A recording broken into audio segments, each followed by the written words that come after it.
Welcome to your new wrestling obsession, and this is Off the Mat. I am your host, Matt, and always with me I have Dirty Dom Tober and Sticks Boys 73. And this week we have a very special gift for you all. We have a very special guest. He's a creative force behind Hard Coal Studios. He's a writer, publisher, comic book creator, author, and independent entrepreneur. He's also a longtime fan and commentator of pro wrestling, blending genre storytelling with the spectacle of the ring and the mythos of masked heroes. Welcome our guest, Jim Murray, to the show. Hey, welcome, Jim. Thanks for coming. What's going on, man?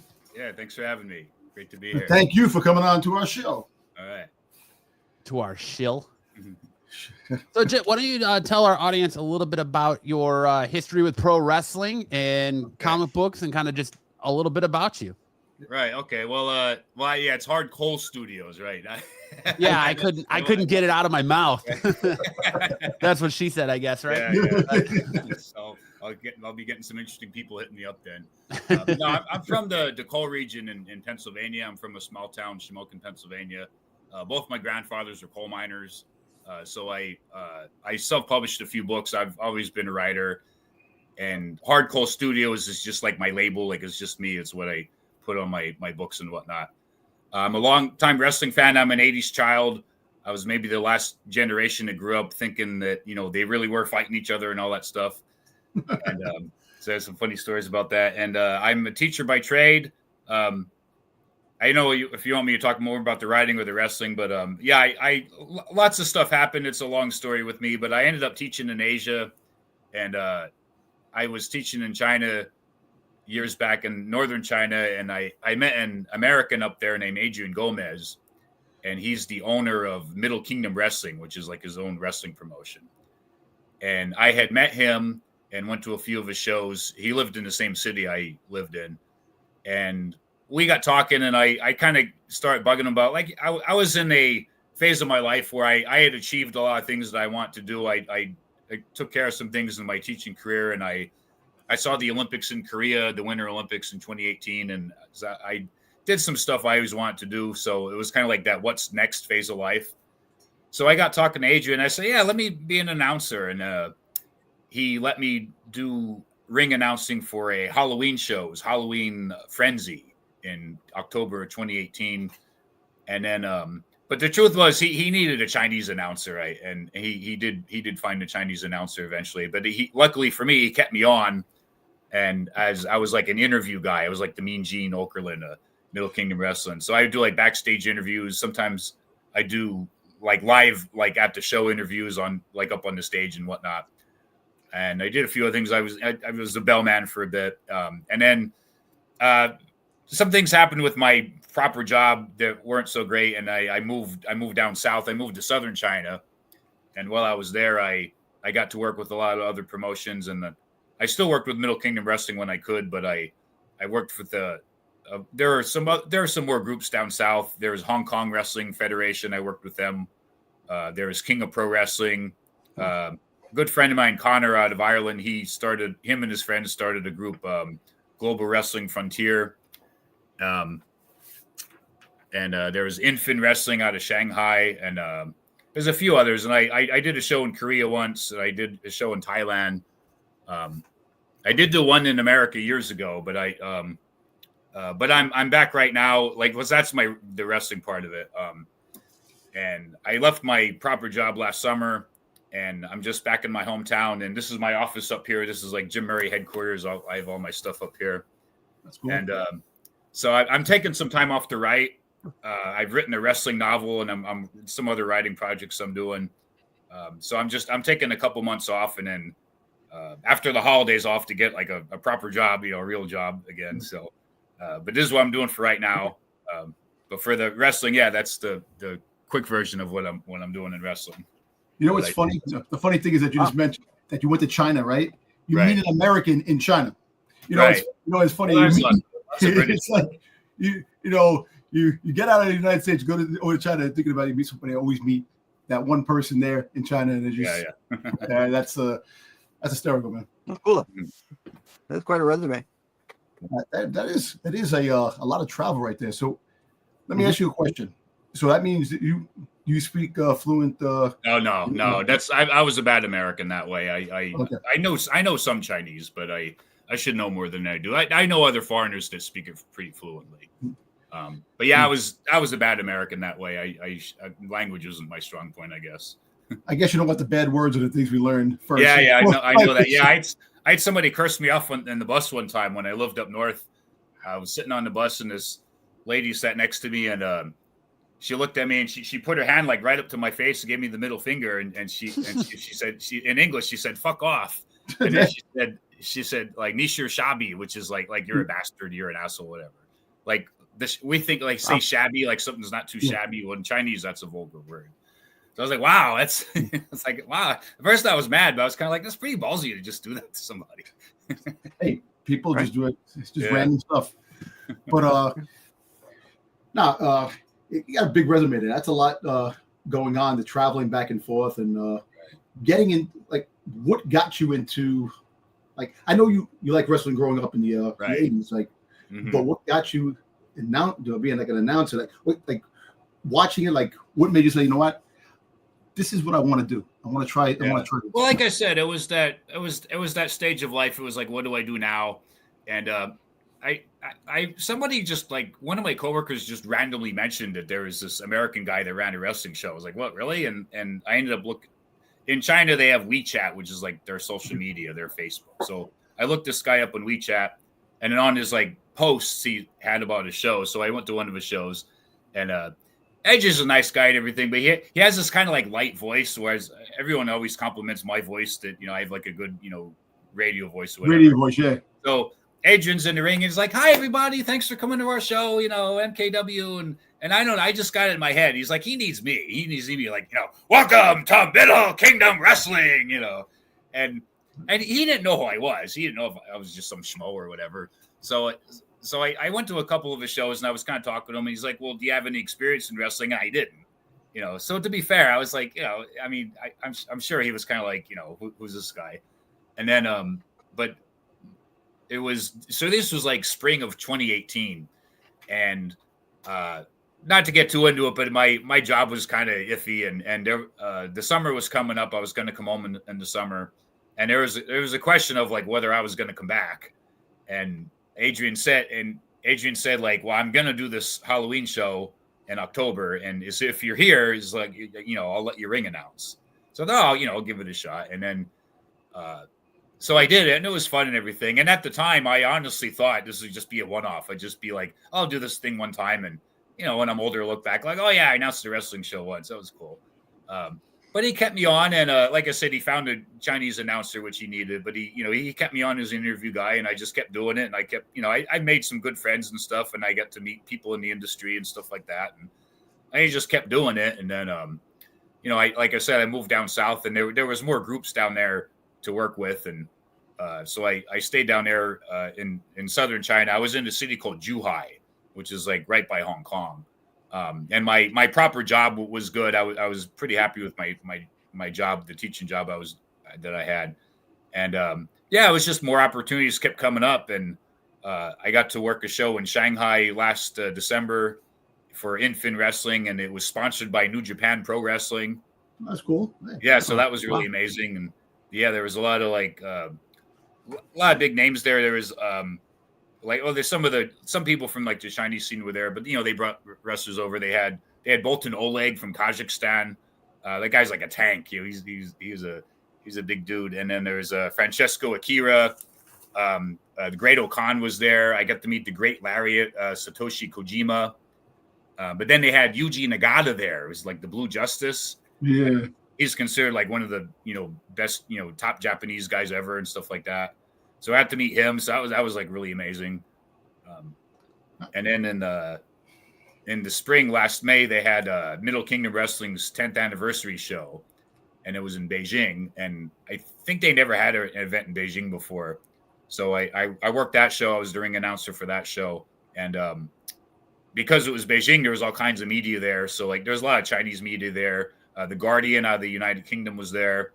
and NBC News was there, so I was on NBC News. They ran a story about it, and I was on it. You heard me and you saw me and stuff. So that was really really amazing. So this past year, I was pretty busy with it actually. That's really cool. Hey, what about the nerves, man? The nerves, a lot of nerves, right? A lot of to go in front of people and just. Well, I'm a teacher by profession. I know teacher, yeah. It's a different. I know you're in front of people, but like different crowds, different types of things. Like some people do get nervous. Like they're not nervous one way, but they do get nervous other ways. So, like I'm good around people. You know, being on YouTube and stuff like that is a different type of nerves. In the beginning, I was a little like worried on when I talked and when I did stuff. I naturally speak fast, so I was advised early on to make sure like slow it down. I know like the first show I ring announced, I talked really fast, and so I made a conscious effort to to do that too. Like I remember, I think it was Terry Funk. He had this thing. He said, like when you're in the ring, like for performers, he said, slow down and slow it down some more, and when you think you're slow enough, slow it down a little bit more. So it's kind of like Christopher Lloyd from Taxi. Remember? Because what do you do with the yellow light? Slow down. Well, right. I noticed one thing. I noticed like watching videos of myself. I naturally move a lot. So when I see myself in the ring, I'm like pacing a lot in the ring. So like next time I work a show, it's something I'll focus on, just like to like kind of like when I'm not like to stand still, like when the guys come in the ring and stuff. And I tend to be kind of jittery. I move. That's me. That's what I do all the time. People always say you never stand still. It's just the way. Some of us are programmed that way. Right. So that's really cool. That's awesome. Really quick. I actually tried out for a wrestling. Johnny Rods has a Gleason's gym in Brooklyn. So I actually went there for like 2 days, and I was going to try out to become a wrestler. Yeah. After that, I said, not for me. I'm a lifelong nerd. I was never really an athlete. I'm probably in better shape now than I was when I was younger. As an adult, I went to the gym more and stuff. But as a kid, I was like really, really skinny as a kid. I was I was never an athlete. So, hey, you can't knock skinny people, man. People are doing amazing things now, like athletes and YouTube and stuff. Hey, listen, it doesn't matter. It's just the mind is the most important thing right now. So you're being a teacher and doing all that stuff. That's really cool. Do you have, with all the like boom in pro wrestling and all these independent promotions popping up, do you have anything lined up to do any ring announcing here in the States now that you're back? I looked into a few things, but it didn't pan out. But I'm hoping next year I can get in somewhere. Like I know how it is. You have to know somebody and stuff like that. So if anyone out there needs an announcer or interview guy, I'm available. So call him. Right. Go ahead, Don. Did you have another question, Don? No, go ahead. Sticks, you got a question? I had one just really quick. Like with the wrestling in China and Hong Kong and that. Right. Was it much different than what we see like through like New Japan or AEW, WWE? How would you say it differs, or if it doesn't differ? There's a lot of spot, like the Chinese wrestlers. There's a lot of spot heavy. They want to get all their stuff in. They want to get all their moves in and stuff. Okay. Yeah. I'm not as familiar with like current New Japan, but it's a lot of like there's a mix of foreign and Chinese wrestlers, and it's kind of. I think the first Chinese wrestling show was maybe 10 years ago, so it's still relatively speaking, it's still a relatively new scene. It's not super storyline heavy. Nobody has a TV deal yet, so it's just like shows like just house shows. Yeah, just a handful of shows. Like four. Gotcha. Like some people do like 4 or 5 times a year. They'll do a show. Yeah, it's more along the lines of like an independent promotion show or like a house show here versus being on television. Okay. Right. Yeah. A lot more preparation with the house shows compared to the television shows, because the television shows, because you're on TV, everything's got to be precise. The house shows, it has to be precise, but not as crazy and. Yeah, they don't do. Like I said, I did do I did do interview segments at live shows years ago, but like most shows, they don't really do that. Sometimes like like my friend Big Sam, like we work together a lot. Like we did work together a lot. Sometimes right after a match, I'll do a quick interview with him. But normally it's usually just matches. King of Pro Wrestling does a little bit of some, like the promoter will come in and open with the speech, and they'll do a little bit of storyline with that. But I think the vast majority of the shows is just match. So. Okay. All right. They also do like Middle Kingdom Wrestling. Something they do is, like I said, because of it's kind of a new scene, they do something to kind of like educate the audience of like what wrestling is.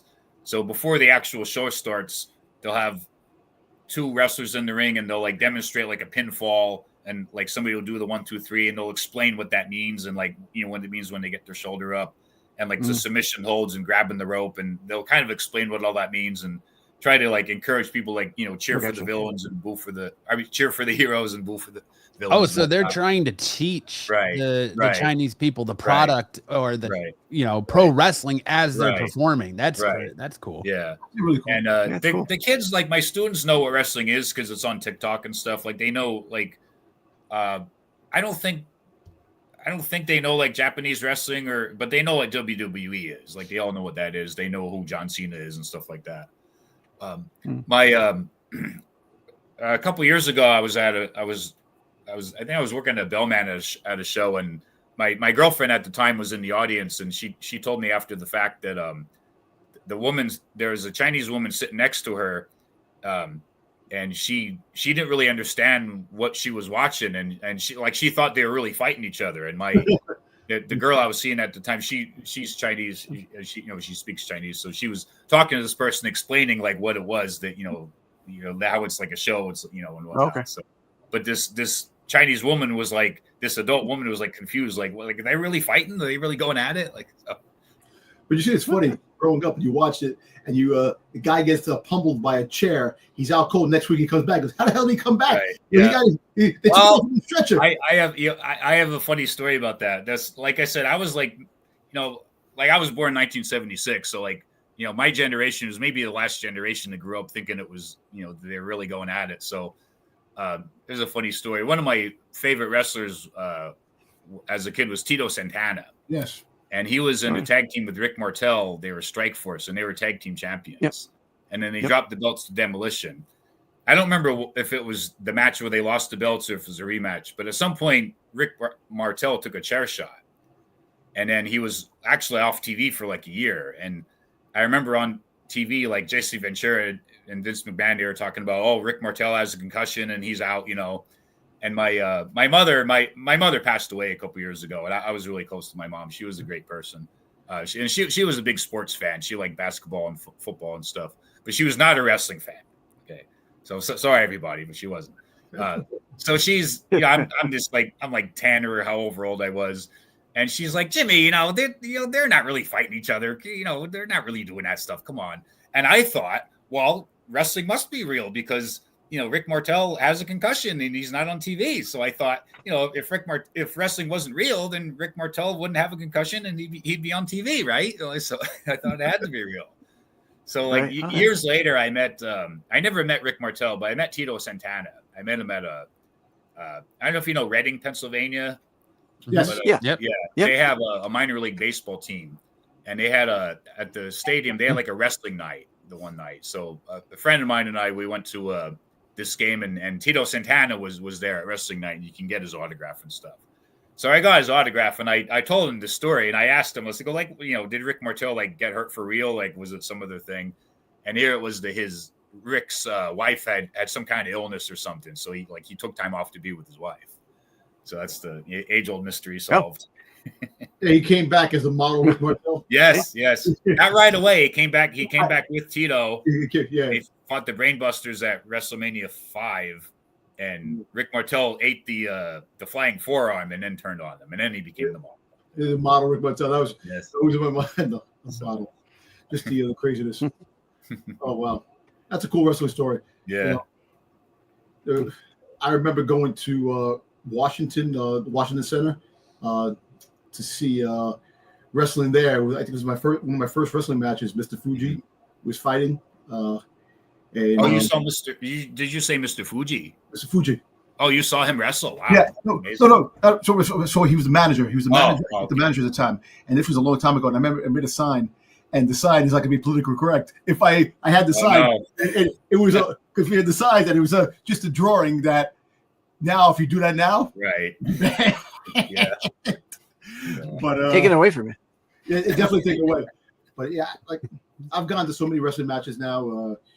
Since actually more now than I was a kid, but I did watch it all the time. And my father was a big wrestling fan.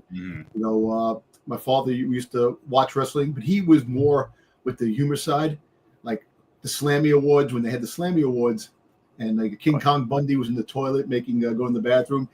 My father loved fart jokes. Anything with fart, he used to laugh his ass off with that. Yeah, they say Vince like that stuff. Yeah.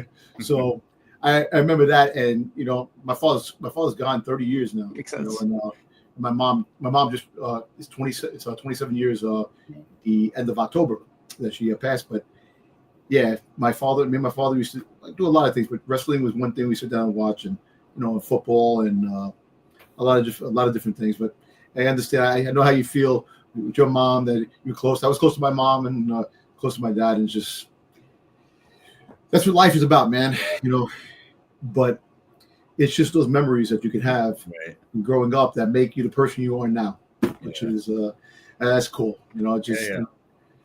I met Jake and Cheryl Roberts at the New York Comic Con last month, and that was another kind of like wrestling being real story, because I remember the thing with the Cheryl Roberts tights. Yes, and he had the Rick Rude had the Cheryl Roberts tights on.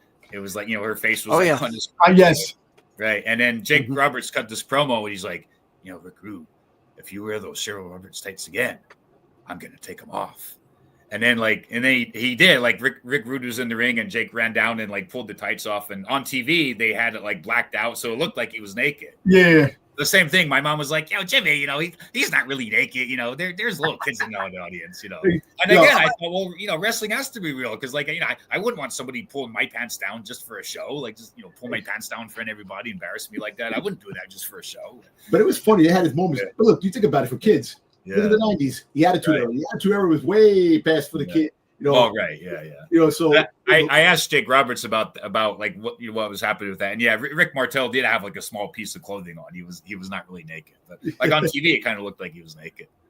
Well, the bra and panty matches they had back in the day, it's like now you don't have that. But the kids growing up in the 90s, they had a good time in wrestling. Yeah, wrestling wasn't for kids then, right? No, they're scarred for life with that.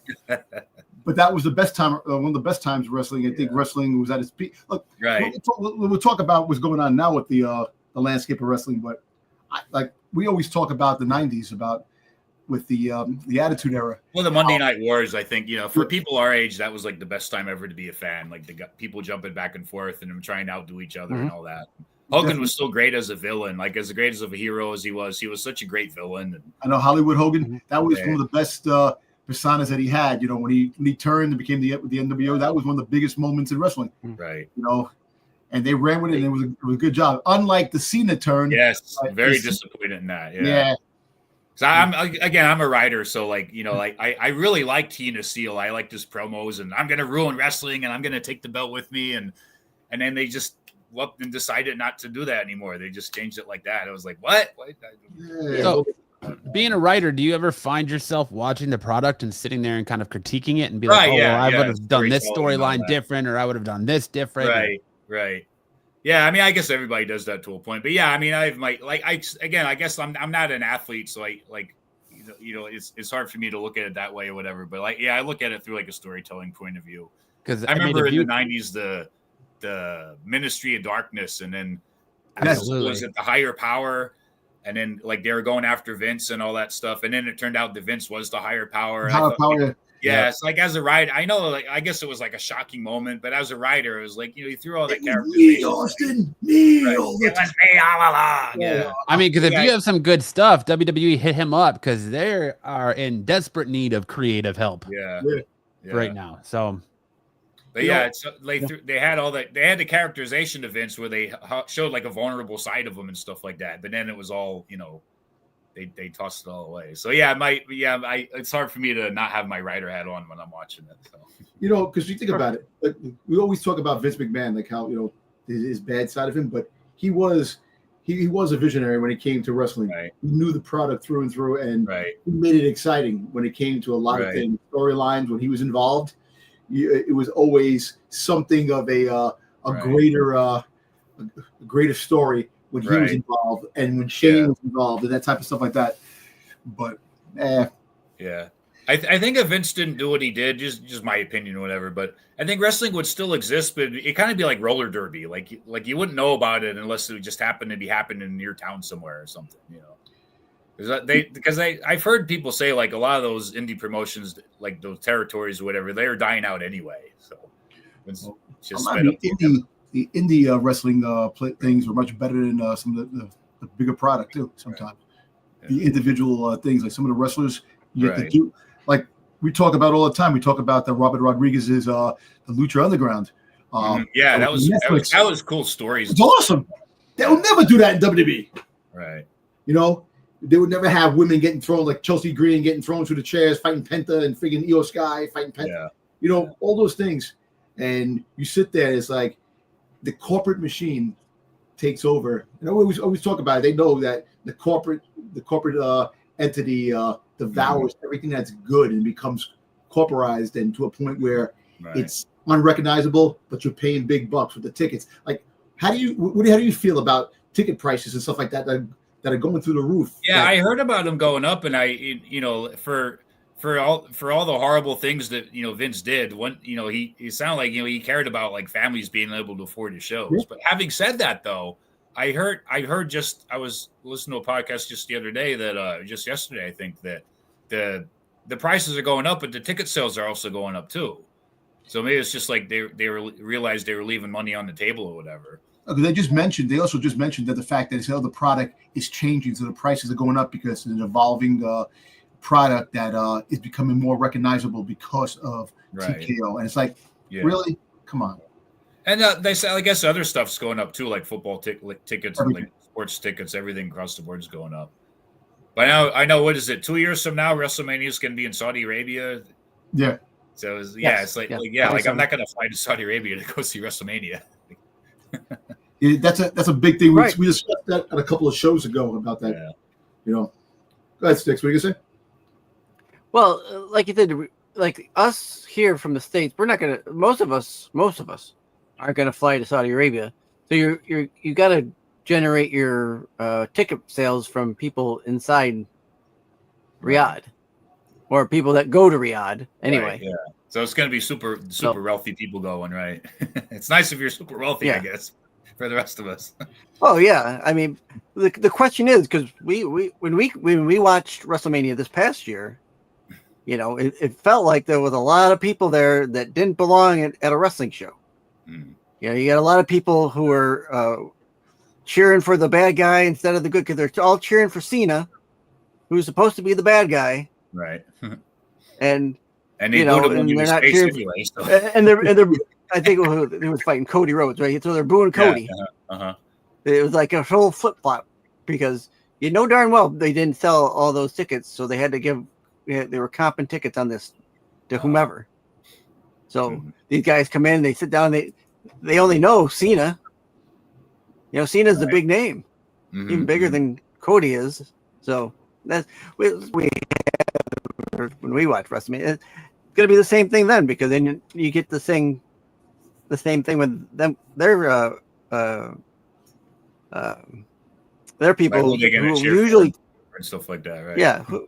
I mean, every time they go to Riyadh, it's mostly the Riyadh people, the Muslim people that who live there that you see in the stands, and it's very few foreigners in the stands that I see. Very few. Right. But we'll see. We'll see how they're making their money. That's all they care about. Yeah. So Yeah. What, $50 million to go there? So hey, good on them. Do it. We'll see if they do it again. Yeah. Probably will. For $50 million. Yeah. With your ring announcing, have you thought about trying to get your foot in the door as far as creative side goes, so you can use a little bit of your writing abilities and kind of mix it with a little bit more pro wrestling? We talked, like I talked with individual wrestlers here and there about creative and stuff like that. And like I said, with doing interviews and doing interview segments, we'll lay out a plan and stuff, and we'll spitball ideas and stuff like that. I did talk to promoters a few times. I know at one point I was asked to like help kind of like design or spitball ideas for like a female wrestling character, but that never really went anywhere. But it would be, it'd be something I'd be interested in doing more. Like, but I know how, like I said, you have to know somebody and stuff like that. But like, if I was in with somebody and had the opportunity, I'd be happy to give suggestions or storytelling suggestions and stuff like that. I feel like nowadays though it would be pretty easy because with the way that these wrestlers are all of a sudden like they're branching out across genres now. So you have them not just sticking really like the wrestling fan isn't just a wrestling fan anymore. They span out into like comic books and movies and anime. And so you see a lot of these popular wrestlers at these Comic-Cons. And so you would think that it would be easier now to just walk up to him and to meet and greet and talk to him face to face and like, listen, well, yeah, I love this. You can do, what about this, and kind of pitch a little bit. Right. Yeah. But same thing, like when I first met Adrian, like he didn't know who I was. So it just, it's building relationships and stuff like that. And then like now that I'm back in the States, I mean, maybe that's something that could open up for me, but that'll take time, but like I said, if I build relationships and, network and stuff, I mean, that's a possibility. Yeah, because someone out there definitely will know somebody that's out there that can actually get you in. It's like it's not what you know, it's who you know, and that's the way it's always been, So, but the more you branch out, the more people know you. That's how things work. But that'd be kind of cool, get your foot in one of the doors, and that'd be pretty exciting for you. Yeah, to do something like that. Wow. One of the things I'm working on is the kind of somewhat adjacent to that is I've written a manuscript. I'm like 99% done with it for a wrestling novel. So I have a story. It's set in like the late 1940s, and it's from the territory days. And it's this a married couple, like the husband's a wrestler, and then they start in New York, and it's like a road trip book. They go across America, then they go to California, and it's like the main character, like he finds himself. It's like a hero's journey kind of thing. So that's something I'm working on. I'm working on getting an editor. I'm trying to find an editor to look over it, and I want to self-publish that and put that out next year. Okay. And then, so that's something like I thought if I could work wrestling shows in the States, I could also, plug that there and stuff if it's possible. And another thing I want to do adjacent to that I'm working on is, I want to do like a manga, like a wrestling manga. So my idea is I have this like world of like these fictional wrestlers, and I want to do prose stories like my novel and other prose stories that'll be set in North America and like the territory days and that. But then I also want to do a manga set in Japan with Japanese wrestlers, but it'll be in the same world, and I can intermix characters and stuff like that. Well, that's cool. Yeah, it's something I'm working on. So I wrote a script for like the first comic. And I was at an anime festival just this past Sunday. Actually, it was a DerpyCon in I think it was New Brunswick, New Jersey. Well, I know I heard about that. I've never been there. Yeah. So I went there. I was there with a friend. We were checking out Artist Alley, and I did meet. I met somebody that I've been chatting with a bit, and like nothing's like official yet, but I'm hoping to at least start working on getting this manga into production next year, and then I'm not sure when it'll actually be out, but I'm hoping to get it into production early next year. So of that going with this kind of fictitious wrestling world I created. So hopefully that goes well. What makes you want to? I know you've got your American comic book Billy the Kid meets the Masked Striker. Mm-hmm. What kind of is driving you to kind of skip the Americanized comics and try to go to manga with your wrestling stuff instead of getting it published in like an American comic book? It's just like trying to reach out to different audiences. I want to there's people in there's American style comics, but then manga's like a whole other thing that people are into. Like there's a whole other audience for that. So it's just kind of like, like a marketing, honestly, just like trying to, appeal to like a segment of the audience and that try to have a foothold in that subculture and stuff. And, if I can get this manga book out, I can go to anime conventions and absolutely. Yeah, and have an artist alley table there and sell my book there and stuff. And yeah, so I'm trying to like I said, I'm taking this time off to do my writing and stuff, and I'm trying to get my foot in as many kind of different doors as I can. Yeah, to not have everything in one basket. Right. That's the idea. It's like my Mass Striker thing is more like, it's quasi superhero, like Western style comics. And then my, the wrestling manga will be, the wrestling audience and the manga audience. And so that's the idea, trying to have, my foot in a couple different doors. And you mentioned that you operate in the independent creator space with your comics and digital platforms. What prompted you to kind of carve out that routine rather than pursuing a traditional publishing or mainstream comic deal? Well, I mean, it's super hard to get in the comics, and it's. I'm not saying it's easy, but it's easier to just make your own stuff. And a lot of the bigger companies, they look at people that are just starting their own stuff anyway. It takes a while to build an audience and stuff like that. I was also just opportunity, just based on like where I was. When I lived in southern China, like I said, I was right by Hong Kong, and from Hong Kong, I could fly to the Philippines easily. And the Philippines has their own like North American comic book scene. There's a lot of artists and stuff that have worked for Marvel and DC and stuff like that. So I got connected with that scene. Because like I was in China, it's like I can't go to conventions in America, or I was only home a couple months out of the year, so I couldn't really be in that scene. But when I was over there, I had access to the Philippines, and I got connected with an artist. And like I said, we did that Billy the Kid book. And then I used to go to the Philippines a couple times a year because they had their own shows and stuff like that. So I got, connected with that. But and they just did like digital and stuff like that. That's just the new generation, the next thing. There's this brand new one from the guys that started Comixology, the Neon Ichiban.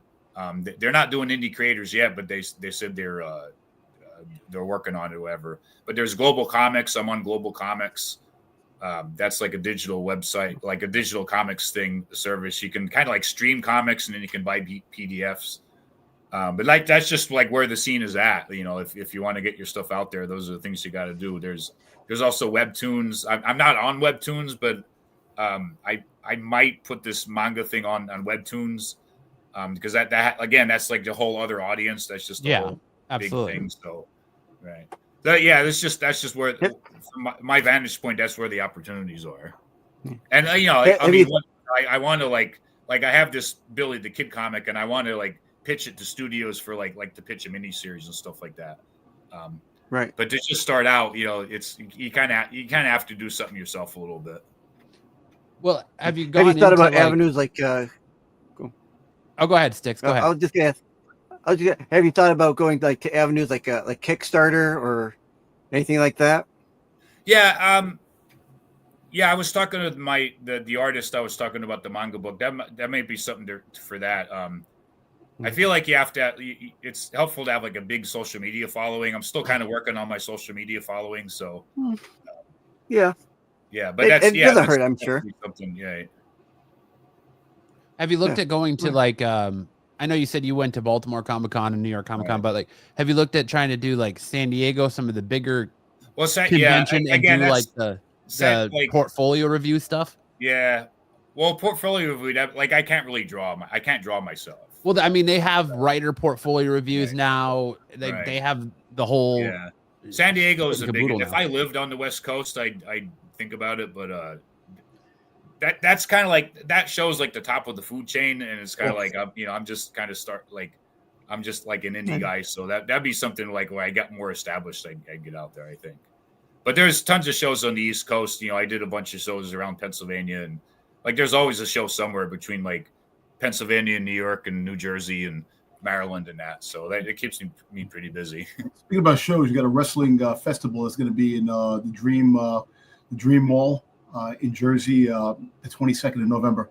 You're going to have about maybe 50 wrestlers and a whole bunch of games. Oh, nice. Yeah. Are you going to be at that? I'm gonna try. I'm looking into the going. Right. Trying to get my wife. I'm doing Monster Mania that weekend in Oaks, Pennsylvania. Yeah. Oh, okay. I got a couple of Frankenstein prose books and a horror comic I did. Oh yeah, the books, the Frankenstein books. That's intriguing. That's That's intriguing. Monsters are a big thing now. Like really, when it comes to yeah. I guess I think it's tomorrow that the Frankenstein thing drops on Netflix. Yes, the Frankenstein with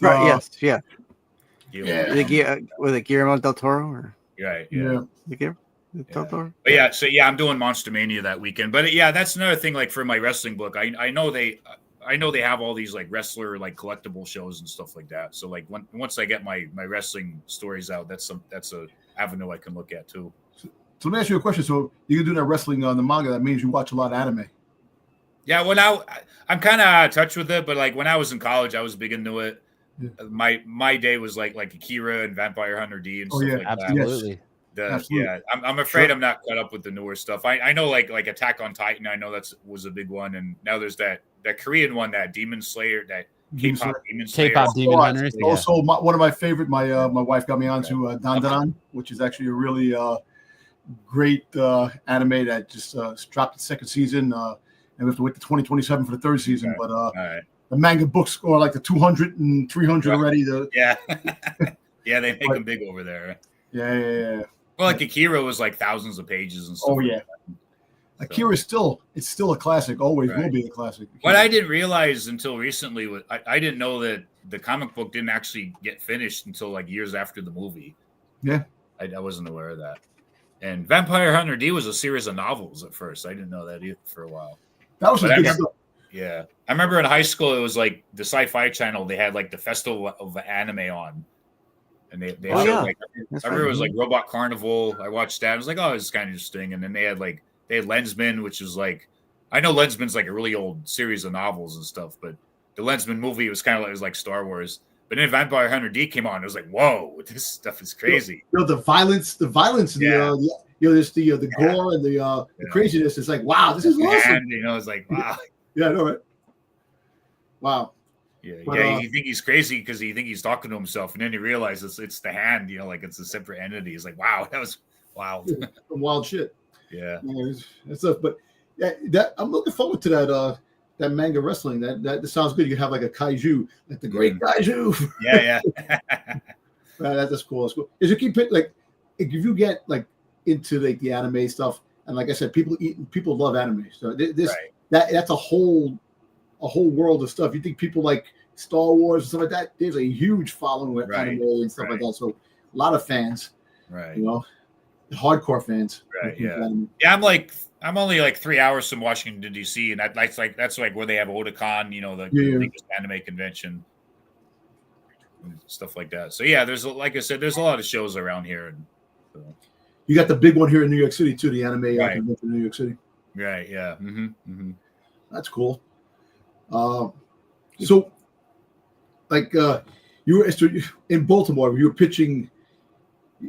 When I met you, when me and Sticks, when I met you in Baltimore, you were doing most of the comic stuff outside, and there was nothing about the manga stuff that you were trying to do the wrestling. I didn't. Manga stuff. It's just the comic stuff. This is my comic here. This is Billy the Kid meets the Masked Striker. So the Masked Striker is a character I created, and teams up with Billy the Kid to fight some bandits. So that's the art by Royale Martinez did the art. He did some work for Marvel and DC, and he did some horror covers for like Silent Night, Deadly Night, and My Bloody Valentine comics. They were published by American Mythology. They came out like a couple years ago. So yeah, it was cool. Yeah, and it was Andy too that did the lettering and the coloring for that book. I got connected with both of them in the Philippines. So have you ever met a writer, Dirk Manning? Yes, yeah, I know Dirk. Yeah, he's a really good dude. I know him for years. My brother went to high school with him. Right. Oh, cool. And my brother knows him for a very long time, and he's been. Yeah, he wrote the comic about Tony Schiavone. Yes. Yeah. Yes. Yeah, I saw him in New York, and I met him like a long time ago, and then I was away overseas and stuff, and I saw him in New York, and then I saw him for a minute down in Baltimore. Yeah, we kind of reconnected. I saw him for a minute too in Baltimore. He was like going up the escalator to an award show, and I caught him. Yeah. And I always seem to run into him, except New York City Comic Con. New York City Comic Con was a shit show. Like it was crazy. It was so crazy. He was down in Artist Alley. Yeah. Exactly. I couldn't get down there. That's how I didn't realize where Artist Alley even was at first. Like I was almost like the first day I checked out the main floor. Yeah. I think I checked out a couple panels, and then the second day I was like, I think I saw everything, and then I didn't even realize like Artist Alley was downstairs. Exactly. Yeah. So apparently it was the busiest New York City Comic Con ever. It was the first time, it really picked up after the pandemic. It started getting past that 2019 stigma of how crowded it was, and it was the busiest. It was like, damn. Right. And then I was there on Thursday, and it was packed on Thursday. It was like, and I was surprised. Thursday, Sunday. Sunday I went home crazy. Saturday. I was like, I think I'm glad I'm going home. Actually, I can't imagine how nuts Saturday must have been. And it was so exhausting going from that con to Baltimore. Yeah. And it just really, it was nuts. Right. But what other things you have set up? What other cons do you have set up? Anything? I'm doing in 2 weeks. I'm doing the Garden State Comic Con in Vinland, New Jersey. Okay. And then the weekend after that's the Monster Mania, the weekend of the 22nd. That's like a Friday, Saturday, and Sunday show. So yeah, I got these. I got these couple Frankenstein books I wrote a while ago. This is Frankenstein, the Illuminatus Complex. The Frankenstein creature meets Captain Nemo, and they from 20,000 Leagues Under the Sea, and they fight the Illuminati. Cool. And that's up Sticks Alley. Yeah, it is. Yeah, and then this is Frankenstein. It's got a little glare there, but Frankenstein, the Last Man, and Other Stories. That's 4 short stories with Frankenstein, Captain Nemo, and other characters from early sci-fi horror literature. So that there's a prose stories. So I'm hoping that goes well at Monster Mania. You like doing those crossovers with right? Yeah, big time genre crossovers. Yeah, I like crossovers. I'm a big nerd about crossovers. It's always cool. Like when you're growing up, you always see, like, you watch a show, you always wish that something cross over. Like, right? It'd be cool if it did this. Yeah. And then you put in your head, you make a story, and it's cool. Yeah. But December 7th, I'm doing the Lehigh Valley Comic Show. That's a 1-day show in Schnecksville, Pennsylvania. That's like the Allentown, Bethlehem area. It's close to Allentown. December 20th, I'm doing a collectible show in Carlisle. So in the back, I got some old toys in here, and in the closet, I got some of my old comics. So I'm going to be selling my collection stuff there, and I'll have my books there too. And that takes me to the end of the year. I'm looking at a couple things for next year. The last weekend in February, I'm doing a show in State College, like if you know, like Penn State College. Yeah. I think it's like a 3-day show there I'm doing. And the Lehigh Valley's show, they're having like a big anniversary show, like early June. I'm going to be doing that. And there's a couple others I'm looking at, but like those are the only ones I've officially. I love the smaller shows, those little shows. Right. Those are the shows that, that have things like if you're a collector, you're collecting things, they'll have things that the biggest shows never have. Mm-hmm. You'll find things like, oh my God, I haven't seen that. And people have it. That's where the smaller shows are so much better. Like Baltimore. That's why I like Baltimore, because if you're a comic collector, Baltimore's great. You go to New York City Comic Con, you can't really find a lot of stuff. You'll find certain things, but when you go to Baltimore, you always find those obscure stuff, books that you don't normally see in a big convention. Yeah. Heroes Con's Baltimore. Like that too. Yeah, Baltimore is more comic-centric than New York Comic Con or some of the other cons, because they try to other cons try to mix in the media with the comics or the anime and the but Baltimore is pretty much strictly comics. Right. Yeah, Heroes Con's like that too down in Charlotte. I've been to that a couple times. Is it? That's what I'd like to go to. I went to Hero. I think we went to Hero Con in Raleigh, right? No, not Raleigh. Hero Con in Charlotte, North Carolina. Charlotte, yeah. For sure. Yeah, I've been to Raleigh. My cousin's in Raleigh. I went to Raleigh. Is it here? Which one is in Raleigh? Is that Hero? Is that Heroes? No, it's not Heroes. No, it's what's the one in North Carolina? I can't think. I've gone to one of the ones in North Carolina in Raleigh. Okay. Was it a science fiction convention or was it a comic book? Oh, it was a comic. It was a con. A bunch of celebrities were there. I just can't think of the name of the other con. I go to so many damn cons. Right. I just can't remember. I know somebody that runs like I forget what it's called too, but I know a guy that runs like it's some show in Raleigh, but I think it's more a science fiction convention. Yeah. Kind of touching on your book, Billy the Kid Meets the Mass Striker, a little bit more.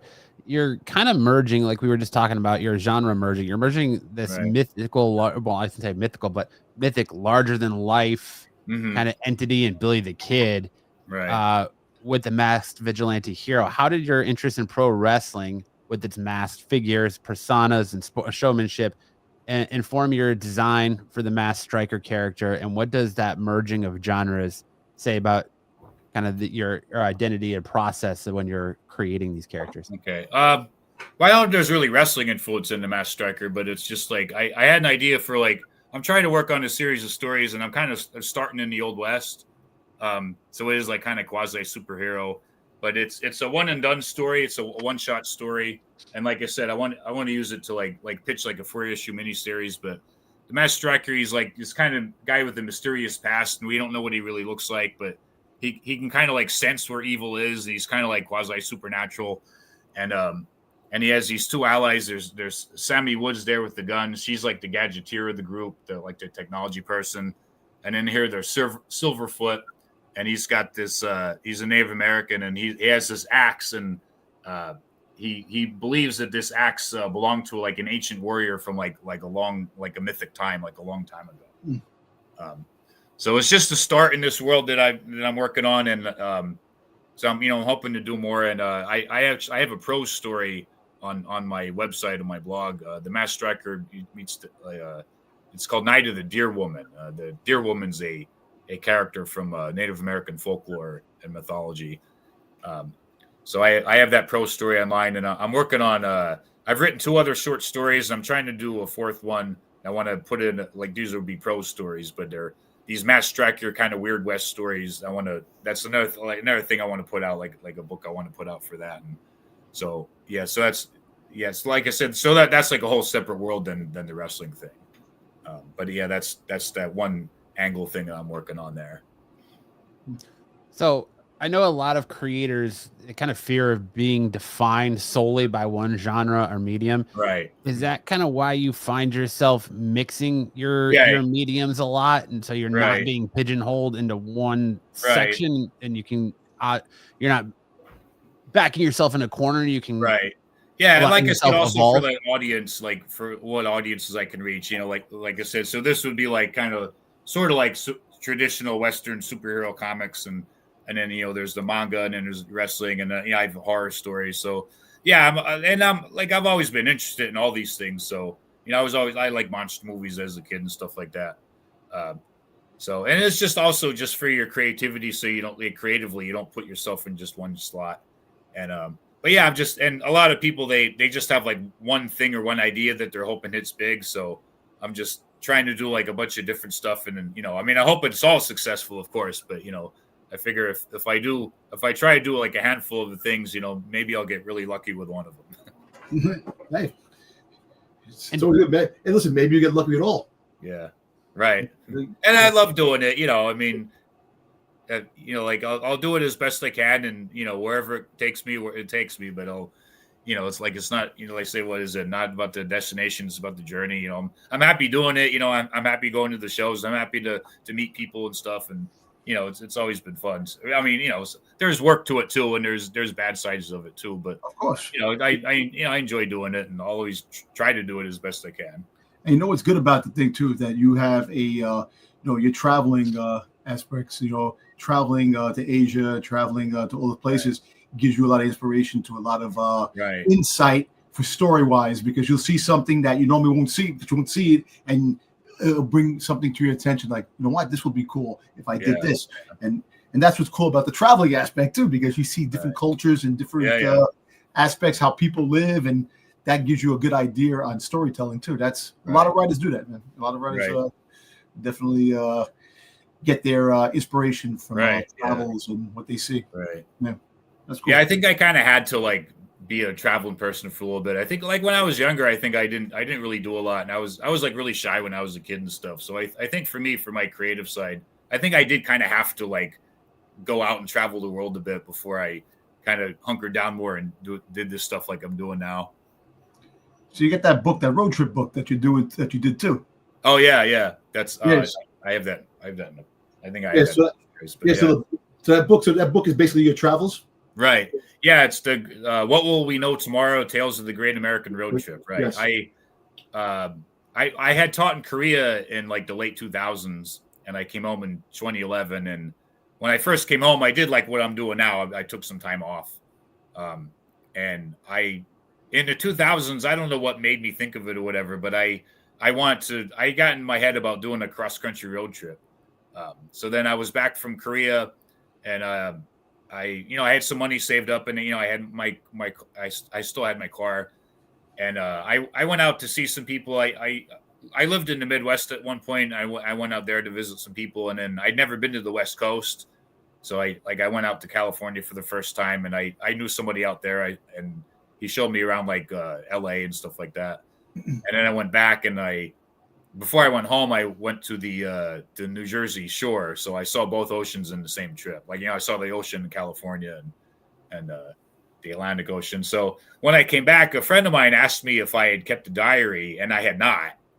And he kind of encouraged me to like write it out while I still remembered everything, because a lot of times, like, I was only in a place for a couple days, so I could still like remember for mostly what I did every day. So I was writing it out, and I was emailing it to my friend Tom, and he was like, "This is really cool stuff," and he was like encouraging me to write it out more. So I decided to put to just print it as a book, and it's mostly like our email correspondence and how we talk to each other and stuff. But yeah, I was on the road for 5 weeks. That was in 2012. I did that trip. That's cool. But that was one of the best things I ever did in my life. That was really cool. And some of it was like full circle moments. I went out to a place I used to teach at, and I visited people I hadn't seen in like 10 years, and just like insights, and like some of it was fun and stuff, but some of it was like kind of understanding like mistakes you made in your past, and coming full circle, and like new perspectives and all that kind of stuff. And that also gives you the creativity to write the Right. ideas of Mhm. things. That it all works hand in hand. Yeah. Things we do in life.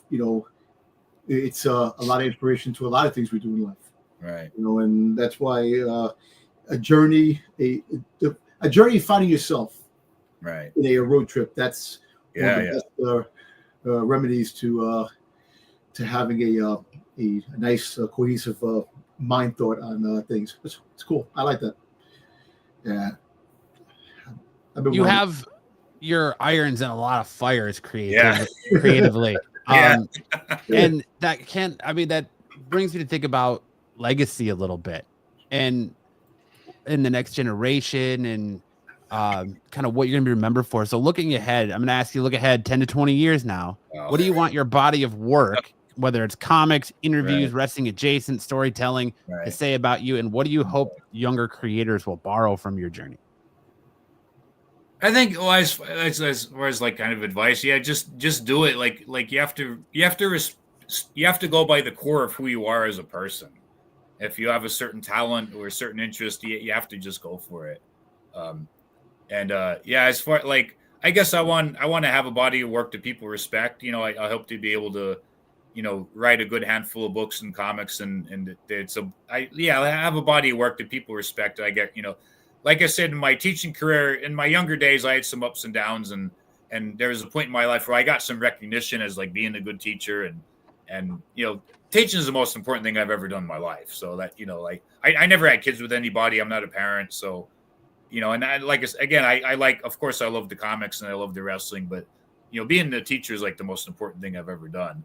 But I have gotten my respect as a teacher. So like this phase of my life is kind of like, I got that respect. So I feel like I want my respect as a writer. So like, I'm obviously, I'm not, famous or anything, but I just want to have a good body of work that people look at and say that, that's good stuff. I got, that was a good writer.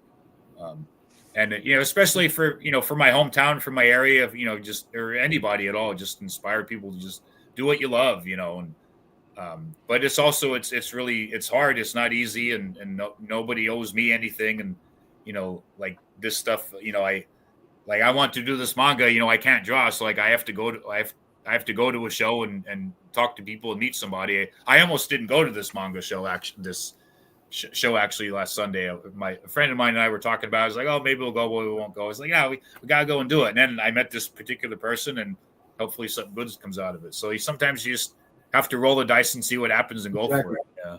I mean, in a day and age with social media, though, too, you don't even have to go to those shows. You could just reach Right. out to some of these artists and like That's things true. like deviant art, and yeah, there's a lot that of is true. I artists feel that like could for me, maybe it's help just a out with that. generational thing. I like meeting somebody face to face. I'm still in that Understandable. Okay. Understandable. I did meet some other artists I worked with. I did meet online and stuff. But I like, again, the convention's one resource. So I just, yeah. So that's something I think when I was younger, like I self-published some things a while ago, and I was, and like before I went to China, and I was doing shows and stuff like I'm doing now. And I think one weakness that I had, I didn't network as well as I thought I did, and I didn't reach out to people on social media as much as I should have. So that's something I'm trying to work on now, to try to, connect more with people online and stuff like that. And the last question for me. All right. I feel like you can learn a lot about a person's journey in professional wrestling and where they began by this question. Okay. Uh-oh. What is your professional wrestling Mount Rushmore? Oh, okay. Somebody had asked me this before, and I'm thinking, I'm gonna start with an unconventional answer. I'm gonna start with somebody way back in the day. I'm gonna start with Gorgeous George. Oh wow, that's a good one. Yeah. Gorgeous George is an unsung father of popular culture. He was an inspiration for James Brown. He was an inspiration for Muhammad Ali, who's obviously like a titan in our culture, and he also inspired Bob Dylan. He had met Bob Dylan, and Bob Dylan got some sense from him, or thought he whispered something to him. There's some weird story like that, and then Dylan started concocting these stories that he was like this hobo living on the tracks of New York City, when really he was like this, his parents were lawyers in Minnesota or whatever. So he created like a character for, So yeah, I'm gonna say Gorgeous George. He was a big influence on all American culture, really, and he's not as recognized as much. I like that answer. So I'm gonna start with that. What did I say for the other three? I'm an '80s child, so I have to say Hogan. I know maybe some people out there aren't gonna like that. I'm gonna go. I gotta go with Hogan. Hogan made the '80s. I think you have to. Without Hogan, professional wrestling as we know it today wouldn't exist. Yeah. And you got to be able to separate Terry Bollea from Hulk Hogan. So you can't really hold what was said by Terry against Hulk Hogan, I at least in my opinion. Okay. And then so I guess I go, and the thing about it, Mount Rushmore, it's like, well, how do you not say Andre? How do you not say Macho Man? How do you not say Ric Flair? How do you not say, Stone Cold Steve Austin? It's like oh, you already leave somebody out. I gotta go by eras. I'll put Bruno Sammartino. I'm gonna put Bruno up there. His story is really interesting to me. How his childhood is his mom was hiding him up in the mountains, hiding from the Nazis and all that. He made wrestling in like the 70s. And then I guess the last one I'd say The Rock. I would say The Rock is The Rock's the one person that found real legitimate fame and success outside of wrestling. He's the one guy that really did become a movie star. Sorry, but other wrestlers made movies, but they're they're not the he legitimately had it took him a while. He got off to a slow start, but he got big as a movie star where other wrestlers hadn't really done that so much. He was able to leave wrestling and be just a movie star.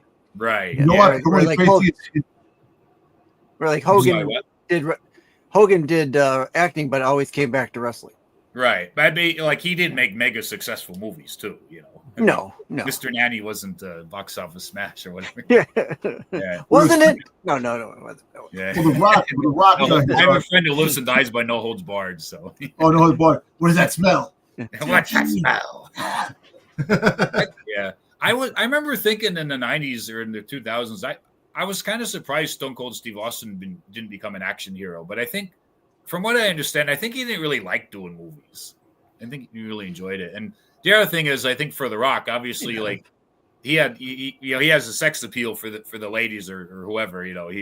Like I said, my mom didn't like wrestling. My mom liked The Rock. When The Rock was on TV, then she'd watch a little bit. She watched it, right? But you don't hear women saying oh, Stone Cold's hot or whatever. But obviously, my sister loves Stone Cold. Okay, all right. Then correct. Listen, it's funny you talk about Stone Cold. these guys know I have a Stone Cold story, which is actually crazy. So, me working in a hotel, and we had a SummerSlam one year, and a couple of wrestlers stayed at the hotel. We had Batista, John Cena, Lashley, and Stone Cold Steve Austin. And so before I became security into the hotel itself, the bar was a different entity to the hotel. So I was working the bar. Stone Cold happened to come by the bar, and I was like, holy shit, Stone Cold Steve Austin, this is freaking awesome. So I was talking to him, and he's like, listen, he goes, we had a store inside the hotel at one time. He turns around and goes, can you tell me, I went to the store in the hotel. He goes, but I'm looking for condoms. They had no condoms. And I was like, I go, hold on 1 second. I ran downstairs. There was a store right next to the hotel. I bought condoms. I went back upstairs. I'm like, here you go, Stone Cold. He goes, how much I owe you? He goes, you don't owe me nothing, man. You're Stone Cold Steve Austin. He doesn't have those child support payments that he doesn't have to pay. No, me and him had a conversation for like over an hour. We talked about wrestling, UFC, and a bunch of other things. And he was a really cool dude. But the whole fact is that I friggin' bought condoms for Stone Cold Steve Austin. That's the funniest shit. I'm like, great. But and then my sister, you didn't take pictures? Well, me giving condoms. I know, right? Oh, I said, and the thing is that you missed out on a Trojan ad there, Dom. I know, right? I know, right?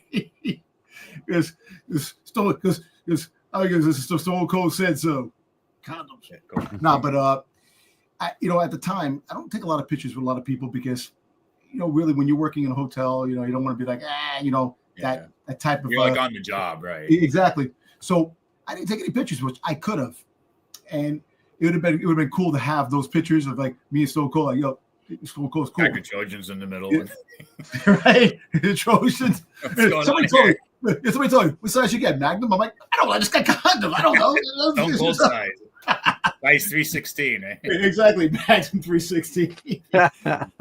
But and then my wife worked for a hotel. She met the Undertaker and his wife. They stayed at the hotel, and so like I said, the wrestlers really cool. A few times I met individuals, which is kind of cool when you work and you get to meet a lot of different people, and a lot of them are really cool. It's like some of them are just assholes. Celebrities. There's a lot of celebrities that are assholes, and a lot of people that are actually really cool people. Batista, it was funny because when Batista was at his prime, he was huge. So just imagine a bodyguard twice his size. Wow. And I'm like, why do you have a bodyguard twice his size? Because you take it, he goes, listen, you don't understand. People are always trying to sue me. That's what he told me. Like, people always trying to pick fight. The bigger you are, people always try to pick fights with you and stuff like that. So the bodyguard take care of things and don't worry about that. And that plays its own. But but the Stone Cold stuff, that's a classic. And like I said, he was a class act, a cool dude, man. And it was just a funny story. Yeah. But, nice. Sticks, you got any more questions? Any questions, Sticks? No, I'm good. I love what I heard. You being so kind of international, really, being over in China and Japan, and like you said, you went to Philippines as well. That's great. That's stuff that you can take with you because not a lot of people can say they've been to those places and have done what you did. So, thank you. Yeah. That's great. I do want to say really quick. I meant to say when I worked at that show that was for New Japan Pro Wrestling, they gave us all one of these towels for Antonio Inoki because he always had the towel around his neck. So this. Yeah, and I got the shirt here. This is Antonio Inoki, and I also got a New Japan shirt. Oh, so I got all of these at that show that was sponsored by New Japan Pro Wrestling. That was pretty cool. Cool. I got to get one of these. That's some great Dom, swag. any other questions? Hey, I'm good, man. I was just excited, getting to talk about things and your journey, man, which is like really, it's awesome. It's always awesome to hear somebody's journey and their perspective on what they've seen and like how you got. Even though I know we're talking about wrestling and the other stuff that the genres you talked about, it's just really cool that you have all those different things going at one time. Right. And I definitely wish you a lot of success in all your endeavors and stuff like that. Absolutely. You know, hopefully something all takes off, and you'd be a huge star, international and American, and then like off the mat. What was that place?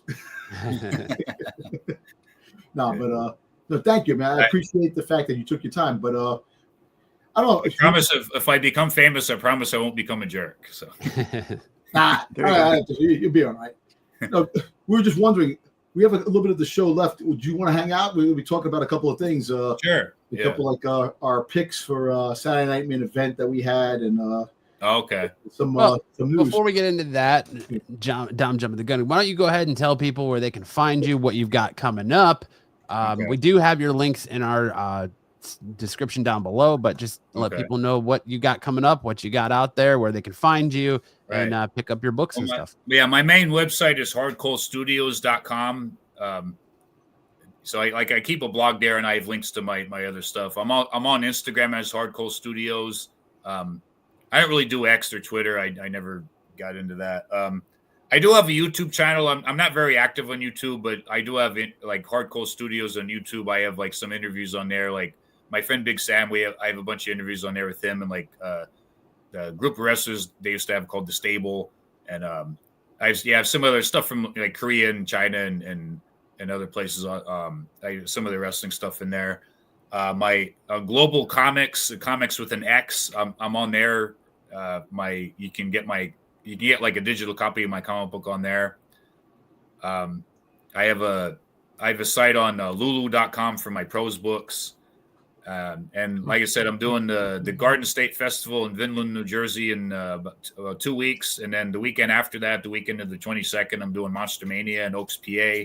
December 7th, the Lehigh Valley Comic Book Show in Schnecksville, PA by Allentown. And December 20th, like a toy collectible show in Carlisle, Pennsylvania, which is near Harrisburg. So, nice. Like I said, I'm hoping to do some more shows next year, and hopefully, get some more new product out next year, the wrestling stuff and all that. So, fingers crossed. Hoping all that goes well. Definitely. I do have one more question that just popped in my head. Sure. Just giving your background and everything, I gotta ask: are you familiar with the Psycho Stu Raja Jackson stuff that happened? I'm not, sorry. I wanted to get your take on an outsider just coming in and going crazy, but all right, we'll leave that for another time then. All right, Dom. Like Dom said, though, you are welcome to hang out. We're going to get into the rest of our show. We definitely appreciate your time, and thank you so much for joining us and giving us an hour of your time to talk with us. And sounds like you got a lot of great stuff going on. And like Dom said, I hope you find great success in everything that you're burning here. All the fires you got burning. Yeah, I'm intrigued with the manga wrestling stuff. I can't wait to that. I want to see that. Too. Definitely. We're looking forward to that. All right, Dom. What are your Dirty Dom dirt sheets got going on this week? What are the streets talking about, Dom? Well, the one that I sent out, you guys said that it's definitely not going to happen. It's picking up steam. The Edge versus Cena thing. Edge. They're talking about Edge fighting Cena. Which, hey, look, the tournament is coming. They said there's going to be people that are not even on the roster that might show up. For one night. I know it's, we think of Edge, you think of more than one night of a bigger thing, just instead of a tournament. But this is huge. They want to make this tournament huge. So who knows? Like I said, I'm not going to leave it out. But I did say Brock Lesnar was coming back, and nobody freaking believed me. And Brock Lesnar did come back. So kind of a. I mean, when you say it every week, it has to come true at some point. Hey. The draft that's coming soon. The draft, the draft. Like we said to you though, the Edge thing's different because he's off filming a TV show. He's still under AEW contract. After I can't remember. I want to say it was after WrestlePalooza. Triple H was doing the interview and the crowd was chanting, "We want Edge," and then they legitimately started singing his song. And Triple H turned to him and said, "You can, he's like, you can't have him." No, I don't. Right.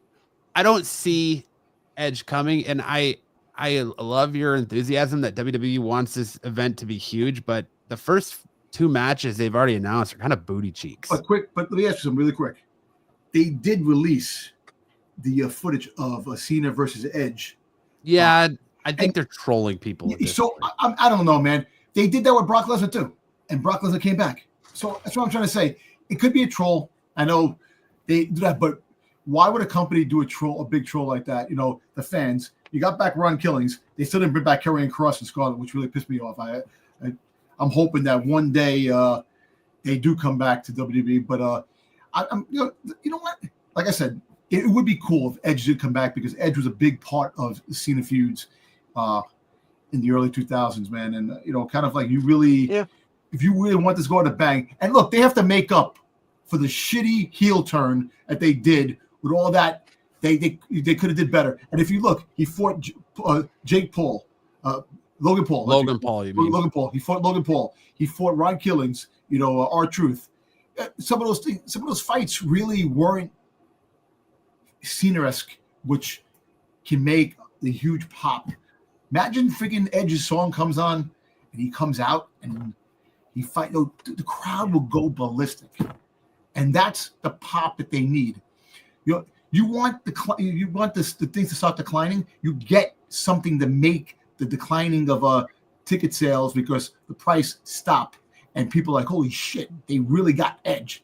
You make people believe in the product because people are not believing in RKO, TKO, and the brand itself because of what they're doing to the fans. You got to bring something. Edge will have to be more than a one-off product pop for it to be. Yeah, there's a lot of story there. Yeah. You gotta have that and then have a fight in the future because look, you got to look at this. The final match is going to be Washington D.C., where possibly Vince McMahon will be in one of the rooms with Trump because they're going to be sitting there watching the thing, and that should be very interesting, in its own. So imagine having Edge be the one that fights John Cena in the final match. Hey, look, I'm excited for this tournament because there's a lot that the possibilities that could be. Chris Jericho might come back. You don't know, and then don't say that wrestlers that are not even on the roster might come back because you're leaving that you're saying that, and people are like booking their own fantasy bookings of what could possibly be. And hey, look, anything is possible. When CM Punk came back, people said he ain't coming back. When he came back, Survivor Series, the pop, just the social medias alone were crazy. Hell froze over when he came back, and he said he would never come back. So here's why I don't think it's Edge or Jericho, because they don't need it. Cena, when they showed it on Saturday Night Main Event, he gave his big speech. His whole thing was about wanting to give new talent that opportunity. And you're going to have, and I think we're going to talk about it later, you're going to have, of course, familiar faces in this 16-man tournament. But I feel like it's going to be somebody who doesn't need it. Like, remember, only the winner of this 16-man tournament faces John Cena. Yeah. There's no, and that's the whole thing with professional wrestling. It's always about passing on the baton, right? There's nothing to pass on to Edge. Like if they were going to do Edge, you would do it sooner. You would do it as an event, not as in a tournament. You wouldn't have Edge be in this tournament. So I think it's going to be an up and comer, like potentially an Obafemi or a Javon Evans, or I'd still say Gunther because it just WWE seems to have this like love affair with Gunther, and giving Gunther, making him one of these like larger than life bad guys now, because essentially it's a callback to like the 80s, right? Gunther is the quintessential bad guy. You have your foreigner like you did with the Iron Sheik, and your superhero like you did with Hulk Hogan. John Cena is your superhero, your foreigner is Gunther. So you kind of get that callback to the old days of wrestling when it was in its heights in the 80s. So even with Obafemi, I just think that they're going to try and build a new star in this Cena tournament versus, because that's what Cena was all about: ruthless aggression, seizing your opportunity and running with it. And I just don't see there's nothing to gain other than a cheap pop and some merchandise for a Jericho or an Edge to come back for this tournament. Because they did say and Cena's done this once before when he fought Austin Theory and lost. Tried to pass that off to Austin Theory, which he came back anyways. But that was the whole push for Austin beating Cena, right? Well, look, you're right. Look, you're right, and you know what? You may be right on that. And really think about the situation is that they already said that Royal Rumble, no surprises, because it's going to be in Saudi Arabia. Yeah. So no surprises in. So if Jericho comes back, you think somebody comes back for Survivor Series, like they did the pop with CM Punk, somebody you least expect in Survivor Series. That's yeah. I was going to say, I heard Gunther too. I heard like what I heard people speculate was that Cena will fight Dominic and get the IC strap because that's the one belt Cena never had, and then he'll fight Gunther, and it'll just like Goldberg, Gunther will have retired Goldberg and then retired Cena on Saturday night's main event. But it's so funny you say that. They were also saying that they might give a Cena the belt again, the championship belt again. Oh yeah, he leaves.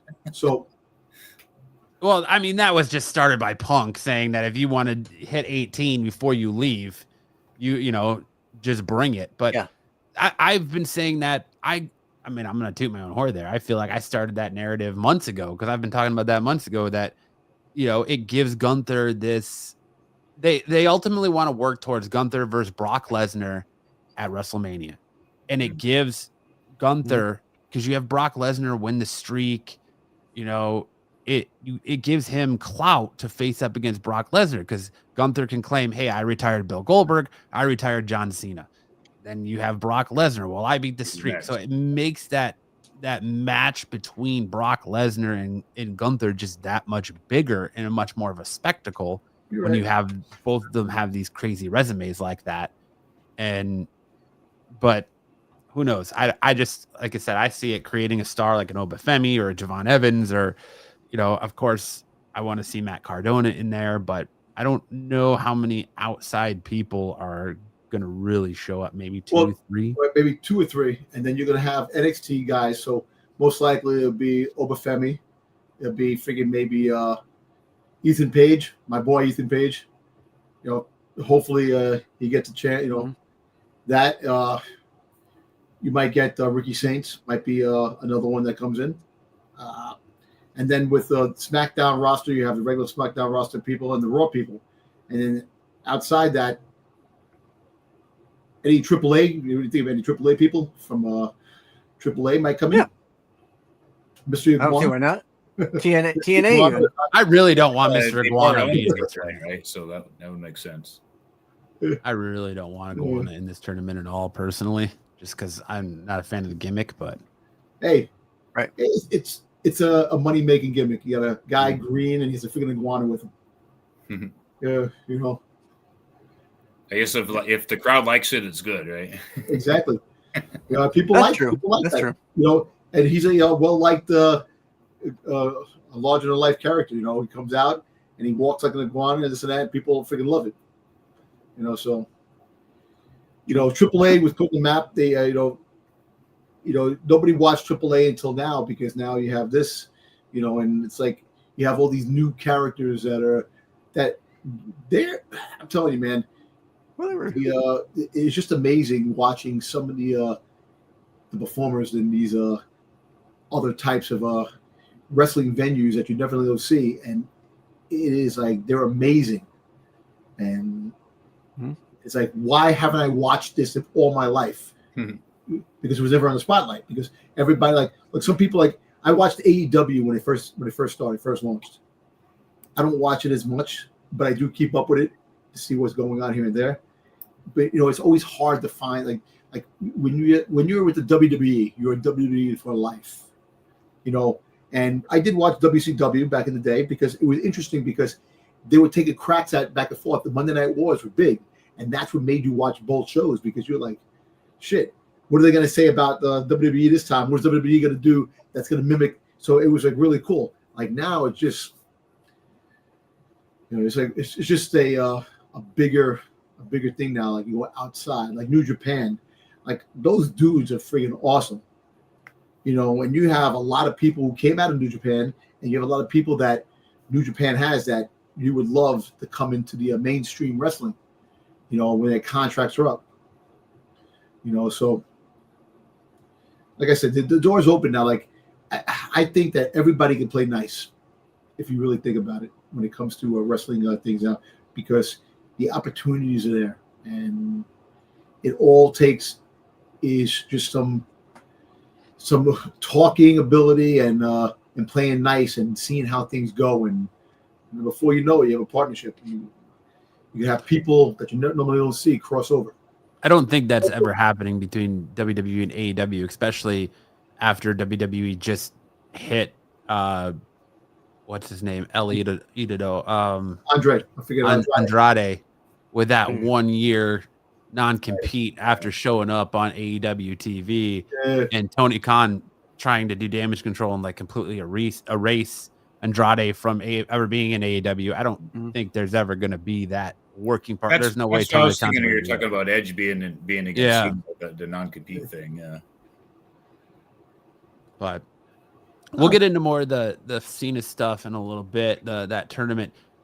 Cody Rhodes had some interesting comments on a podcast this week. He was on the All the Smoke podcast, and he made a comment saying that in today's world of professional wrestling, where with the internet and everybody's got their finger on everything and diving anything, you got like Meltzer and all of these insiders leaking stuff. Kayfabe's pretty much dead, and he's saying that in today's day and age, the authentic baby faces are killing fake heel acts. Do you agree with that, Dom? You know what? I think so. I actually do believe in that, because the fact is that if you notice, heels are getting cheered for a lot more now, because outside, like, you're always like, we always see a wrestler, like you have the heel and you have the baby face. If you watch it now, you have the heel and you have a bigger heel. That the heels are fighting heels now. Like I always told these guys, I love that. I love that the bad guy is fighting the bad guy. It's not just a good guy against the bad guy anymore. You have a different way. But outside the ring, like, because when you have a podcast, you talk about things, and sometimes you're not in character. And when you come back, people, because think about it. Who's the biggest heel in wrestling right now? Think about it. Are we talking all promotion, like AEW, WWE, TNA, or WWE? Who's the biggest heel? I was like MJF comes to my mind right off the rip. He even played. Let me tell you something. When I went to New York Comic Con one year and MJF was there, and I said, oh shit, MJF. He goes, who the fuck you think it is? Like he was playing the heel character, so it was like that's kind of cool when you play the heel. He's very much like of the Undertaker mindset, where kayfabe, you stay in character, like you don't break kayfabe. Same kind of with like Danhausen. Yep. If he's got the makeup on, he's in character. I mean, WWE wise, like to my thought right now would be Gunther, Randy, Kevin Owens. I think McIntyre is a McIntyre, yeah, The Miz. But I'm just thinking of guys that work better as heel than as baby faces. Well, actually, who was a great heel? Kurt Angle. Kurt Angle was always a great heel. He was a better heel than a good guy. He actually had more. And Randy Orton definitely is a better heel than a good guy. Cody Rhodes was pretty funny in AEW when he had his stand in AEW. When you had the Young Bucks, when they had the YouTube channel, and they were doing the YouTube channel, and he was on it. The cursing he used to do on the stuff, which was fun. But I don't know, man. It's like I think today is a little different. Social media really is a different entity because you're in the spotlight 24/7 now because not only you're on TV, you're on TikTok, you're on Facebook, you're on Instagram, and even your outside life, you're followed and people see you outside life. And like if you're a heel, all of a sudden you're taking pictures with people outside and smiling, hanging out, and having a good time, or like they're showing wedding pictures. Like McIntyre was at a wedding, and he's having a good time dancing and having a good time and all this stuff like that.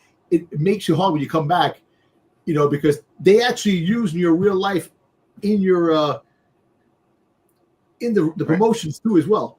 Like, so if you did something outside wrestling, they'll make a comment. Like if they're trying to throw a jab at you, they'll make a comment on, oh, so-and-so, so-and-so.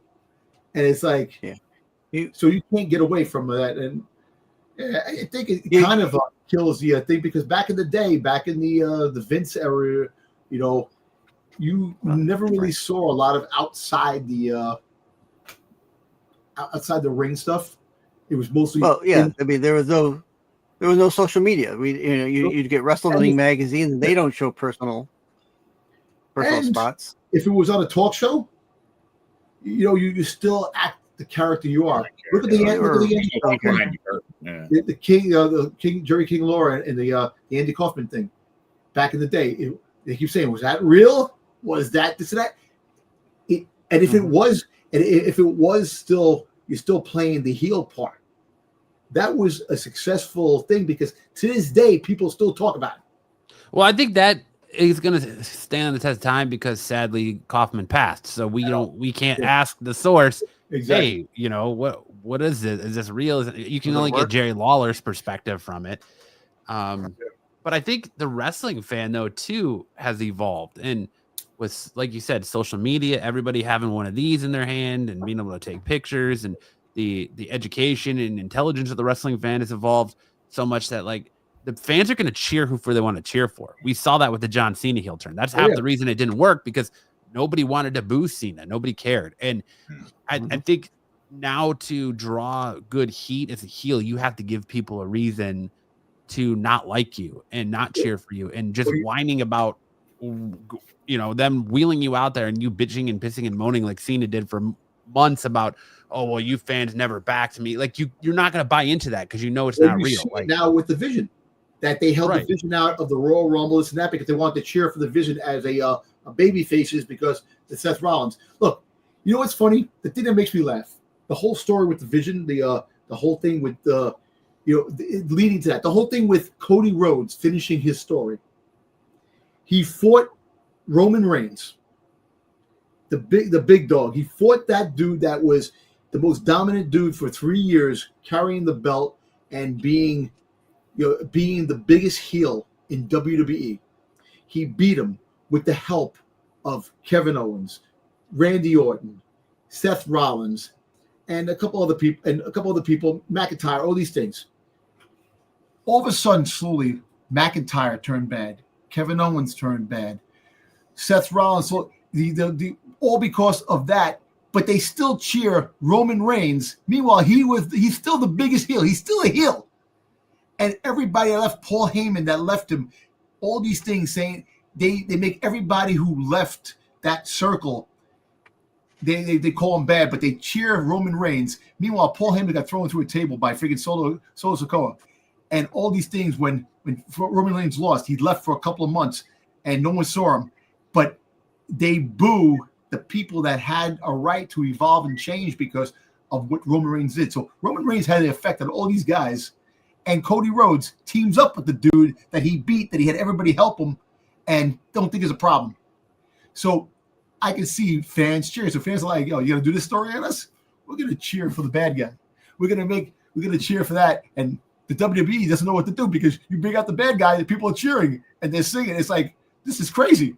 So it is different now compared to back in the day. What do you think? If I could add to something you were saying earlier. So one of the things I was reading for my stuff, this is a Ringmaster, a good friend of mine got me this book. Abraham Reisman wrote this biography of Vince McMahon. And in the opening and the introduction, he says, the author says that he's talking about kayfabe and how, like kayfabe was broken or whatever. But this author argues that now the era we live in now, there's neo kayfabe, whereas like, you know, it's kind of like what we're talking about. So like you're watching this stuff when we all know it's just a show, but it's like, oh well, this guy might lose because, you know, his contract's up and, you know, this guy can't show up, you know, or the opponent can't be edged because it's a non-compete contract with the other company, and, you know, and this and that on social media. So that's the era we're living now. Is this? The author says it's neo kayfabe. You're seeing a lot of that with like Karrion Kross, where people aren't wanting to touch him, aren't wanting to book him because they still think that all of this stuff is. And like AEW, Tony Khan thinks all this stuff is a work, and then he's going to go back to WWE. Like, it very much. I agree. Neo kayfabe is a very good way to put it. Yeah, that's it. How's that book so far? The book is good. It's really good. Yeah, I'm reading like 20 different things. So I mean, I only got about 70 pages into it, and I put it down. But yeah, it is really good though. About his early life and stuff like that, and how much like what Vince presents himself as, you know, like I know in that Netflix documentary, he talked about when he worked for his dad and something about his dad had some announcer working for him and the announcer asked for a pay raise. So the dad fired him and then hired Vince. So the author looked into that, and it turns out, according to the paperwork, that his dad actually paid Vince the salary that the other guy requested. So wow. So for Vince Sr., the issue wasn't that he wanted more money. It was that this other announcer wanted more money. The issue was that he defied Vince, Sr. The issue for Vince Sr. was that this guy defied him. So he defies him. So I'm firing him, and I'll pay my son the same amount of money you were asking me. Wow, that's crazy. Sure. Yeah. I mean, if you want to impress me, let's get the crowd cheering Logan Paul. I mean, that'll. And it was kind of like that on Monday Night Raw in the beginning. And for about a minute or two. Yeah. Until they realized, maybe not. The brass knuckles, the friggin' punch that you got that punch, man. The knuckle shuffle, man. Nah, but you're right. With so many different streams out there of things that people could see. Like, look, the crazy thing is that the more famous you get as a person, the more the spotlight's going to be on you. And that's why everything you do, people freaking goddamn, they find a fine comb. They freaking they check every aspect of you as you get better and better and bigger. And as soon as you do something that's not in the liking, you're public enemy number one. And you get put over. Look at this guy. This guy's doing this, and that's what everywhere. Yep. But yeah. So it's a different type of entity now when it comes to wrestling, with the heels and the K-faces and all that stuff like that. Hey, it's still entertaining because there's bad guys that I love all the time. I used to cheer for the bad guy. I love the heel, and it also that goes through all my stuff that I love growing up with, all the characters and cartoons and movies that I love. The bad guys are always my go-to. So we like horror movies. We like the monsters, eh? Yeah, because I understand the monster. See, that saying goes, good and evil, like the bad guy. When you get older, you understand the bad guy's motive more because you start to realize what his motive was. Mm-hmm. And it's like, all right, that's reasonable. I understand. And it's just the way things are. Like, I thought the bad guys were always cool anyway, man. Even though they lost all the times to the freaking goody two shoes, that was always me. But what else is on the thing, Matt? What else we have? I mean, I think we're going to talk about Saturday Night Main Event, recapping that. Sure. That's really all I had news-wise. There's not a whole lot going on right now. It's been pretty quiet. What about you, Dom? you're the one with the dirt sheets. There was one more thing, saying, one more little tidbit that they said that it's probably inevitable. It's going to probably happen sooner than later. AJ Lee and CM Punk fighting against Jey Uso and Jada Parker. That's one of the things that I picked up on. Jada Parker, please bring up the main roster, please. Come on. I love Jada Parker. That's one of the reasons why I watch NXT.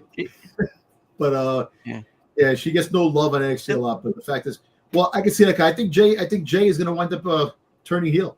I think he's going to turn bad again eventually. Too much of what's going on. That he can stay sober. No, because I know he turned around and he made the comment that Paul Heyman was trying to get in his head about CM Punk, and he was like, "Oh, CM Punk beat me clean, this and that. I can't do that to him." So that tells you that there's something brewing that can happen. So we'll see. That's the only thing. That's the only other thing that the news wise. Well, the only last thing I have is, what do you make of the Ridge Holland situation? Oh yeah, it's interesting that WWE terminated his contract early and fired him for making comments about his health, which I get the company doesn't like that, but I mean, the dude put his body on the line, screwed his neck up for you, and you're only willing to pay his physical therapy and for his surgery, but you're not going to continue to employ him. And he's sitting here saying, "I never thought I wouldn't be able to pay my mortgage." It's really interesting how a lot of this stuff is really coming to light with. All right. I mean, it kind of started with Mickey James and the trash bag stuff. I know. But what the whole thing is that you have to understand. There's three sides to every story. Their side, the other side, and the truth. We see certain things that come into play. We see it all the time. When someone's talking, a public speaker's talking, they take out all the good stuff that person was saying, and they make him sound like he's a monster. And that's what everything, from the president to the mayor to the regular dude in the street to the wrestler. The wrestler talking about a company. But I do understand that corporations are very, very cheap when it comes to medical. They're trying to cut back on the medical when it comes to things. When it gets hurt, they don't want to pay your bills, which really suck.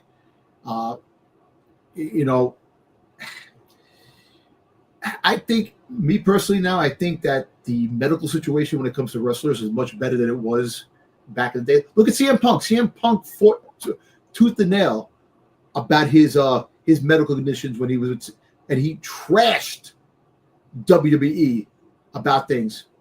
They hired him back. So it's kind of a contradiction. It's like, if you're not that popular among fans and stuff like that, you're not one of those. They won't consider that.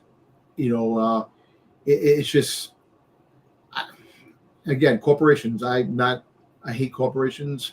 I know I work for one, but I think that they're just they use you for what you have, and when you're not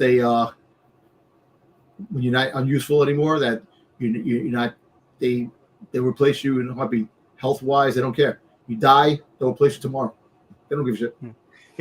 If they don't feel like you're gonna make better for their company, they're gonna let you go. Like exactly. CM Punk, you talk about CM Punk, right? He sells t-shirts. They let him go. He built up even more of a following. Like in 10 years, they were still chanting his name at WWE shows, but to get him back for 10 years. Of course he did. But guess what? Guess what? They saw money in the bank when bringing him back. Do you see this guy coming back? Money, making t-shirts, coming back selling t-shirts. They don't see money in him. What? No, he's replaceable. That's their bottom line. Money. That's why they take it. Look, that's why they work, and that's why they're like vampires. They suck all the energy out of you, and they use you for what it is, and until they can't use you anymore, they're like, see you. That's why independent stuff, Jim, is definitely the way to go. You do your own thing. your own creations. You own everything, and it's your thing. George Lucas, 90% of toy sales went to him. Yeah. And that's why he became the billionaire he became. Yeah. So, the one last thing I want to touch on too is going back to the ESPN, because they had that $1 billion deal with ESPN plus the new ESPN streaming app. And now it seems like ESPN is getting in a lot of contract disputes with a lot of providers out there right now. YouTube TV, removing their programming from YouTube TV, removing their programming potentially from Direct TV. It's got to be because these sales aren't good. What they thought they were going to be on this app, right? WWE ain't bringing in the heat like they thought they were going to, and no, that's just but I don't see. I can't imagine them cutting themselves out of contract deals is going to help any, because that's just money out of their pocket too. I mean, they're making money having their stuff on YouTube TV or Hulu TV or whatever the case may be. That's still money coming in. People, and being a YouTube TV customer myself, that was my complaint, is I already pay for ESPN. Why do I need to pay for it twice to get this app? So I'm just gonna do the old VPN. It's like $30 too. Like, for the first year. And ESPN's like $30. Like, wow. Yeah, it's pretty much, man. They want you to pay twice, and I think that's what it is they were supposed to have all these deals done with cable providers that you didn't have to do that if you already had ESPN platforms, and they didn't get done before WrestlePalooza. And now I think they're trying to negotiate that into the price and jack the price up. And you know, all these companies are saying, no, we're not going to do that. And so they're like, all right, well, then we're just going to walk away from the table, and you can pull your programming, and we'll be on 2 weeks of no NBC, no ABC, Disney, ESPN. 90 different apps. Oh yeah, it's crazy. Yeah, that brings up a question of whether or not ESPN knew or had a say in WWE pushing all these PLEs to fill up their contract with Peacock. And then, you know, all of a sudden it comes to a head in September, and now they got to do for August. And then in September, they got to do this WrestlePalooza show, which they put together in 3 weeks from the end of that deal. Was arguably one of a. I'm just asking. I mean, well, I think you're onto something, Sticks. I think that's what part of this is that they didn't want. They announced that ESPN app. The initial drive for subscribers wasn't what they were hoping for. And they were like, we can't wait till WrestleMania next year. We got to get this boost to be, to be viable. We have to get this boost of subscribers now. So they had WWE or got with WWE to push up and, finish the Peacock obligation so they could get WrestlePalooza on the ESPN app. And when they weren't coming, when WWE fans were like, we're not doing this, we'll just, it's stupid. It was a stupid move to have your programming on so many different platforms, whether it's because outside of the States, everything's on Netflix. It's only in the States that you have to go to the CW. You have to go to Netflix. You have to go to, Tubi. You have to go to just say you're in Canada. Exactly. Yeah, and isn't like Stephanie McMahon actually saying it on the radio? Yes. Yeah, she was sponsored by a VPN company on a WWB branded podcast. Right. So, and that's what I think most people are doing. They're either going back to the old ways of pirating it, going through pirate websites or VPN. That's what I do. I watch it through a VPN, and and now it's interesting because you have Pat McAfee, who is a pro WWE guy and employed by ESPN, telling people, hey, they're trying to tell you to go to websites. Don't do it. Nobody cares. Nobody's going to do it. Stop telling them that. So it's like you have a guy that's ESPN and arguably right now the face of ESPN, who's also a pro WWE guy, saying, don't give in. Don't do this. Yeah. It's very interesting. Yeah. I just wonder if ESPN was, rushed, because I think, like you're saying about the app, I wonder if they thought they had time to push this app onto these carriers as a bundle. Like, hey, if you sign up for Yahoo TV, you're going to get this access to this Yahoo app, and it would have pushed the numbers up a little bit through them instead of pushing it to the consumer, which they had to. Turned around $3 billion in the hole when it came. They thought that they were going to get a shitload of money when it came to the ESPN deal, and because they wanted to pay that. That's why the ticket prices. And look, and then Tony Khan just came out and said about the ticket prices. It's the changing times. The tickets aren't going down. We have to go with the sign of times. So that means you bring back Vince McMahon, who made wrestling for the families, found ways of making wrestling for the families. TKA took over, wiped out the whole family situation, and only the elite people who have money. That's why Saudi Arabia has that money. And they're going to bow the knee and go to Saudi Arabia because of the money. Because they have... Get the cash. Exactly. Absolutely. So that's why they're getting it. And eventually, we've been talking about the fact that the sale of WWE might be going to the Saudis, in the next couple of years. So it's all inevitable to what happens, for a brand that had so much wrestling was at an all-time high going into January, going into 2025. The wrestling was at that peak where it was a hot thing. But I think at the same time, though, you have to kind of be happy that the TKO deal happened, because imagine what sort of shit show WWE would be right now if Vince McMahon was still in charge with this scandal going on. Yeah, I know. And who would have, if he was still the chairman and he had control, who's going to oust him? What are they going to? They're going to lose stock price. They're going to lose everything. Yep. So it's like the Disney. It's like the Lucas thing with Disney. Star Wars, Disney. That George Lucas didn't want to make any more movies after he did the thing, and we as fans wanted more movies, and Disney took over, wanted to make movies. Now we complain about everything they make. So it's kind of like there's no happy scenario. Yes, the TKO saved wrestling to push it out there, but doing all these PLEs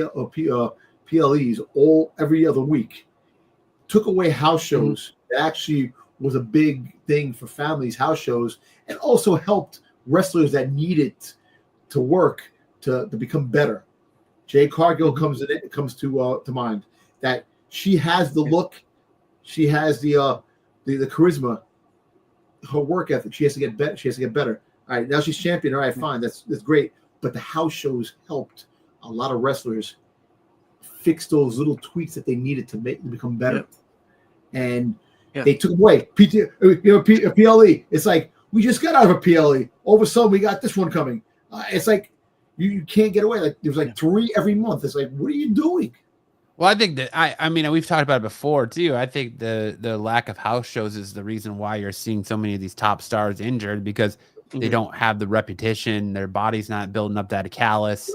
They're not honing their craft like they were back in the day, where they were on the road every single day, 364 days out of the year or whatever it was. And they're not building up that callus. They're not building up their craft. So they're getting injured a lot easier. And you got guys like Seth who are injured a lot. Liv Morgan being out a lot. Asuka recently, like it's crazy the amount of injuries. That's another thing too. We talk about that too, but the injury thing, that you took away all these top stars, and then you want us to pay all this money for these all these platforms, and we're getting a shit product because they're not building new stars really. They don't have the ability to build a new star, but they're having matches that make no sense half the time, and then you're like, oh yeah, you pay this money for ESPN, and who do you have? Oh, we have El Grande Americano, which I'm not saying that he's a big star, fighting this and that, and that's your main event. It's like, that's the main event. I want to see Seth friggin' Rollins. I want to see friggin' Roman Reigns, who's never hardly there.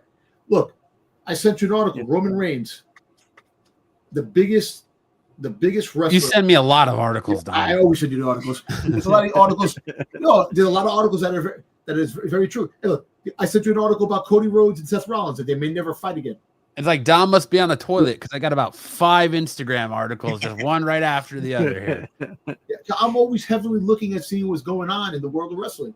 To try to see if I find anything that's interesting. Yes, there's a lot of fake trolling sites. I understand that, but I love the rumors and speculations. That's me. The possibilities of what could be, But like certain story, like Roman Reigns. Yeah, I understand that he has leukemia and he's taking medicine, this and that, and he's now venturing out into TV and other movies and stuff like that.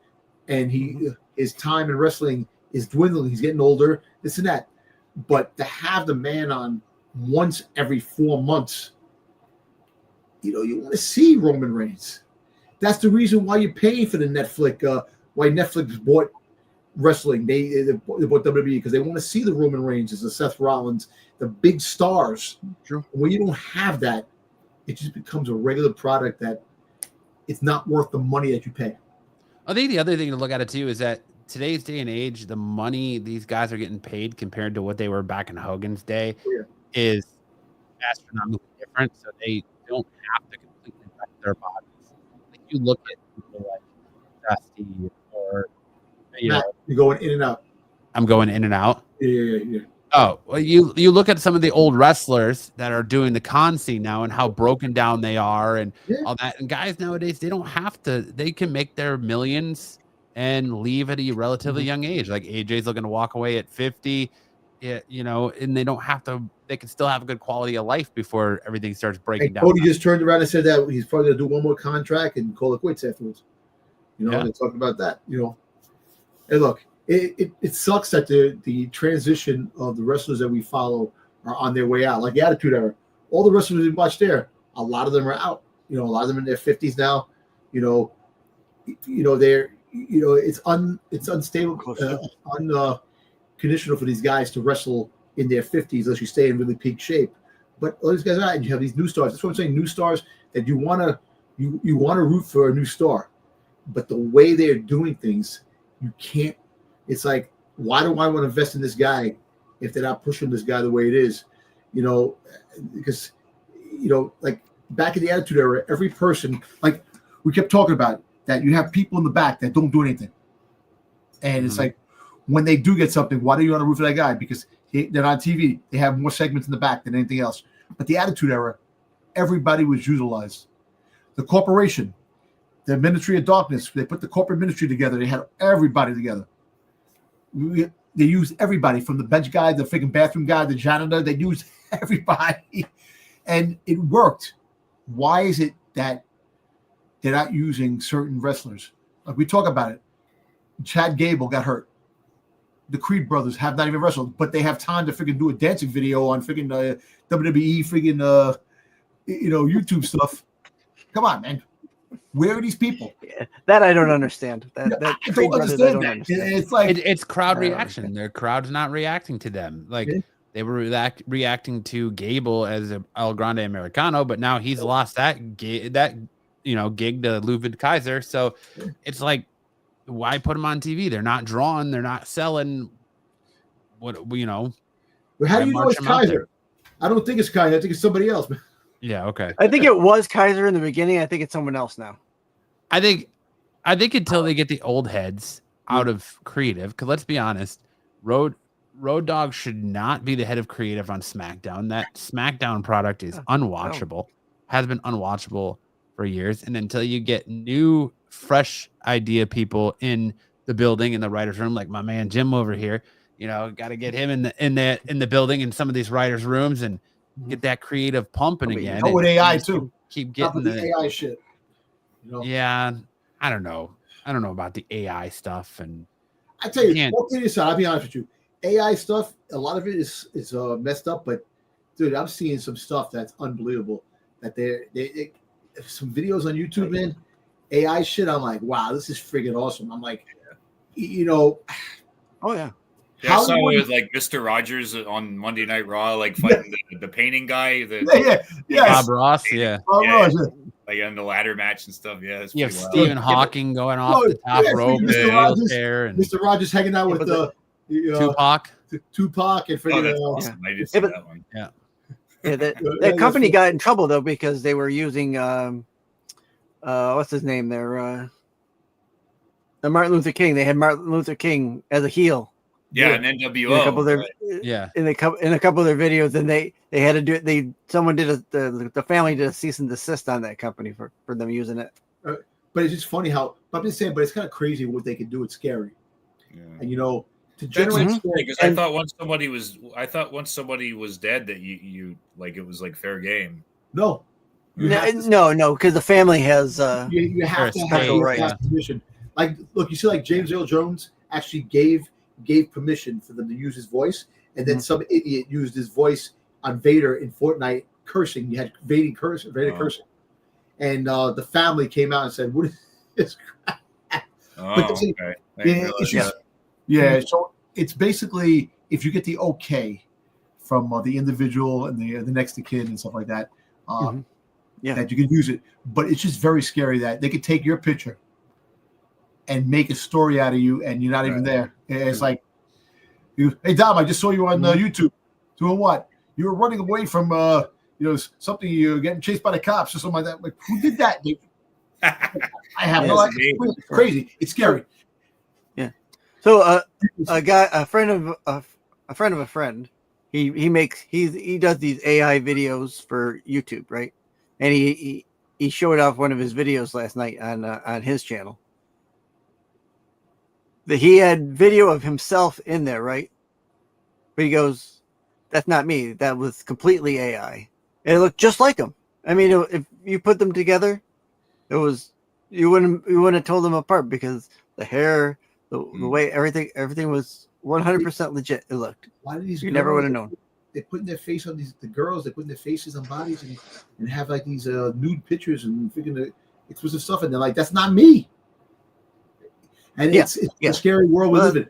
But that being said, a lot of the capability of writing in AI doesn't make sense. You can put a story, you put a synopsis of a story in AI. Yeah, she'll have some cool things, right? But it doesn't complete like the story. You have to go in there and definitely put your insight in the story too. But just the stories are just freaking generic to a point where. It has to be used as a tool, not as your complete work. Exactly. That's what I'll say.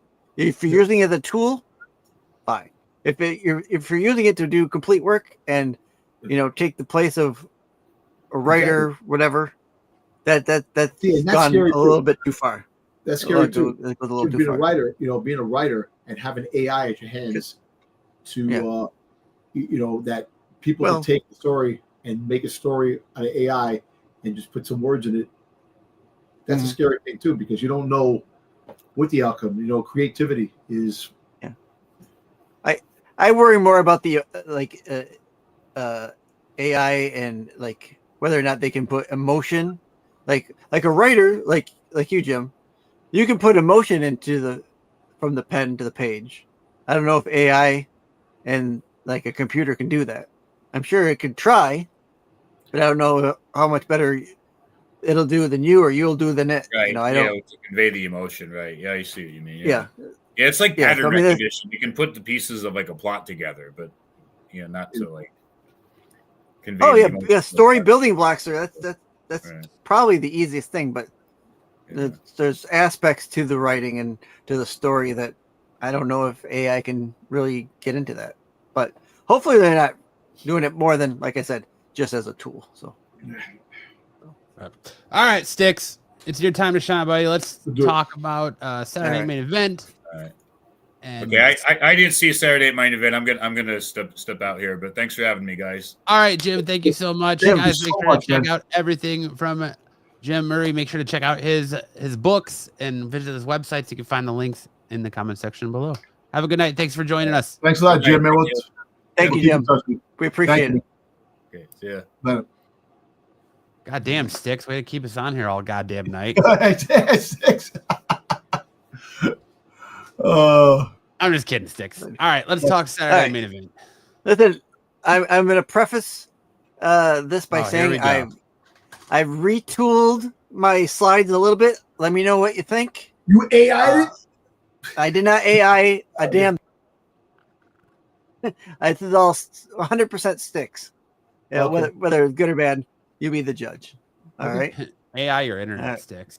Yeah, I know, right? I can't. I don't know what to do with that. I'm looking at getting a new computer. Hey, I like it. I like that. that we have the icon. Yes. Who picked who? There no more relying on stick actually, you know what? You should have. You know that's actually really good. I like the little thing there. That's good. That's good.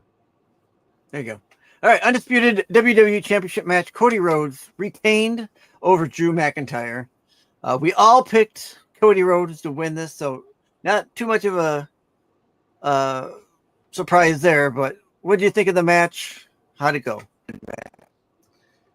Or Dom, whoever wants to go first. I actually think it sucked him hitting his head in the belt and fucking getting the clean 1, 2, 3. That was a horrible spot. It was a horrible spot. Yeah, I don't know because Peacock cut out and froze for me, so I got to see the middle of the match. It froze. It froze on my TV. It froze on my phone, and it came back with Cody Rhodes standing over Drew McIntyre holding the belt and his music playing. So I had to go back and watch later to watch the finish. But I agree with Dom that what are we doing with Cody? I don't get these flashes of heelness. Why are you seeking? I mean, freaking goddamn sinking McIntyre even more. Come on, man. Give him a freaking goddamn opportunity to win the damn belt. That lame ass freaking hitting your head at the freaking goddamn championship belt and knocking him out. Come on. No. First of all, the belt was on it, not even flat. It was on its side. Yep. So that was a horrible spot. Yep. I do agree. Drew McIntyre, for lack of a better phrase, the shit end of the stick lately. So it does. Hopefully something comes up for Drew. There's been talk that Drew contract is coming up, I think. He's still got 3 years on his deal. No, still got 3 years. He's going to be part of the vision. Part of the vision. He's going to wind up teaming up the vision for Survivor Series. That's his next. No, I don't think so. I think it is a youth group. The Vision is a youth group, Dom. He's not youth. Yeah, exactly. Drew McIntyre is not youth. I think that was pretty much displayed on Monday night. Brock Lesnar's coming. Although, I think that Brock Lesnar is going to be that insurance policy. He's the insurance policy. Right. So, I don't know. I still very much expect to be the Vision Survivor Series team to be Braun Breaker, Bronson Reed, Logan Paul, Brock Lesnar, Austin Theory. That's who I think. Because you know what's funny? Actually, bring up the Austin Theory thing again. Right? Austin Theory. Freaking what's his face? What's his name? Grayson Waller. Grayson Waller mentioned that Austin Theory is getting jacked. Yep. So Grayson Waller was saying. So he mentioned it. So the fact is that he's coming back. He's coming back. We'll probably get him. I mean, depending. You think depending on which way he's getting jacked, depending on which way he comes back. Before Survivor Series? What? You think Austin Theory comes back to Monday Night Raw? Yeah, I think he's going to come back to Raw for sure before Survivor Series because they've got to implement him in the storyline. He might be one of these 16 people in that tournament, right? Even though he's already faced them, he could be one of these people in that tournament. I know Cena's faced Sheamus before. Yes, many times. Many times. Yeah. So that theory's out the window that these are all going to be people that he hasn't faced. And I know he's probably faced Rusev. So many times. Many times. Yeah. So that I think they've fought he could show up during this. Yep. I think they had a WrestleMania match during this for the United States Championship. Yep. So there you go. So all right. Hey, I thought it was a decent match. Was a lot of flaws in it. One, get the dialectic out of your mouth. Yeah. Sorry. Listen, really quick. I'm sorry, Sticks, to interrupt. I got some breaking news. So former WWE champion Jinder Mahal and AEW star Kyle Fletcher have both donated $1,000 to support Ridge Holland and his family following WWE's departure. Nice. Good Yeah, on that. that's nice. There's some good vibes Good going on on. Yeah. Yeah. All right. Let's get to the next match.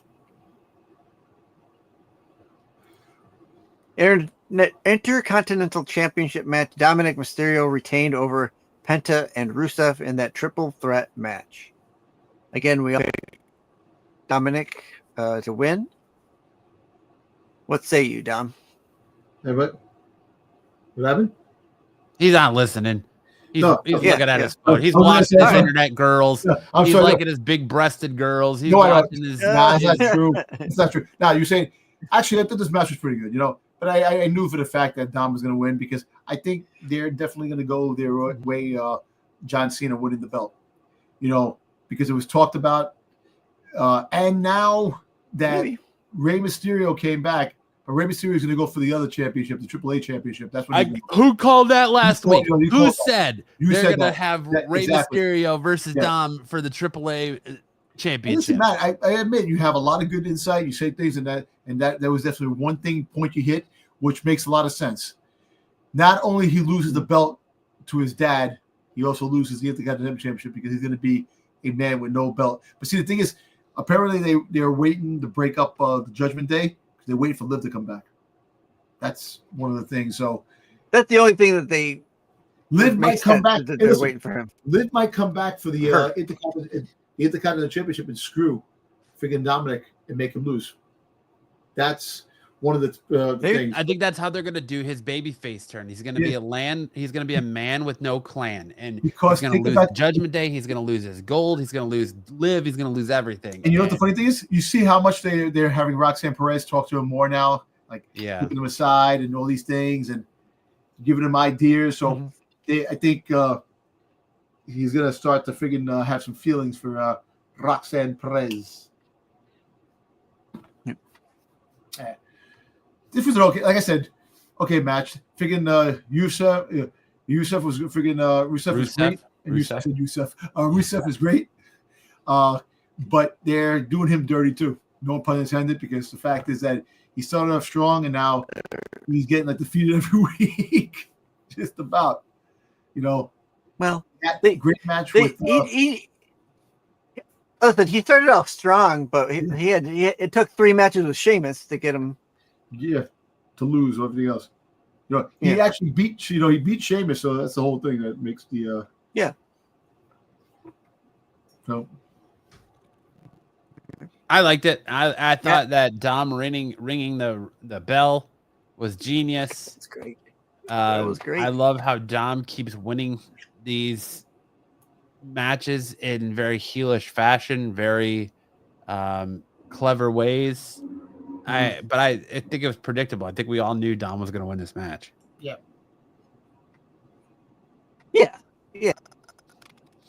Listen, we've been saying all along that they've been kind of pushing him, right? They've been pushing him. That's why you got the AAA championship. He's held on to this for quite a lot longer than I expected him to hold on to it. And the crazy thing is I don't think he's broken out yet. I don't think Dom has even hit close to his ceiling. I think he has to. He's going to wind up. If he loses everything, eventually give him the tag team championship again.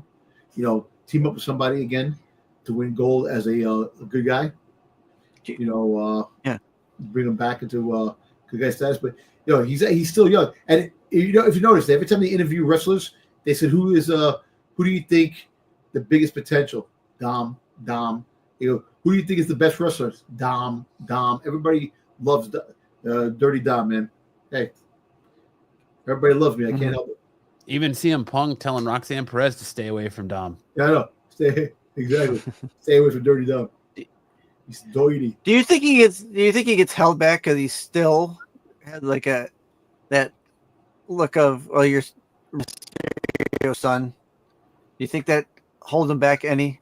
I think he gets held back because he's still very green. I don't think he's, I mean, what? This is his 5th year in WWE? What? 4th year? How long you been in? No, he's been around longer. No, I mean in WWE, he's been being trained for a long time, but I really think like it's still kind of that greenness, and he's being protected a little bit. But I think he's gonna, like I said, he hasn't even his potential. I think they're gonna bring it back around. He's gonna make amends with his dad. I wouldn't be surprised if they have one more tag team run together, father son tag team, before Ray calls it quits. But I don't think we've seen Dom have that banger match yet. Like he's not really had that just absolute banger solo match. His match with Vikingo was very, very good, but I wouldn't call it like banger.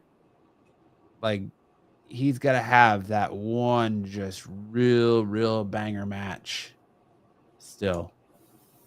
But I don't know. I think he's doing great work. He's definitely doing that modified Eddie Guerrero.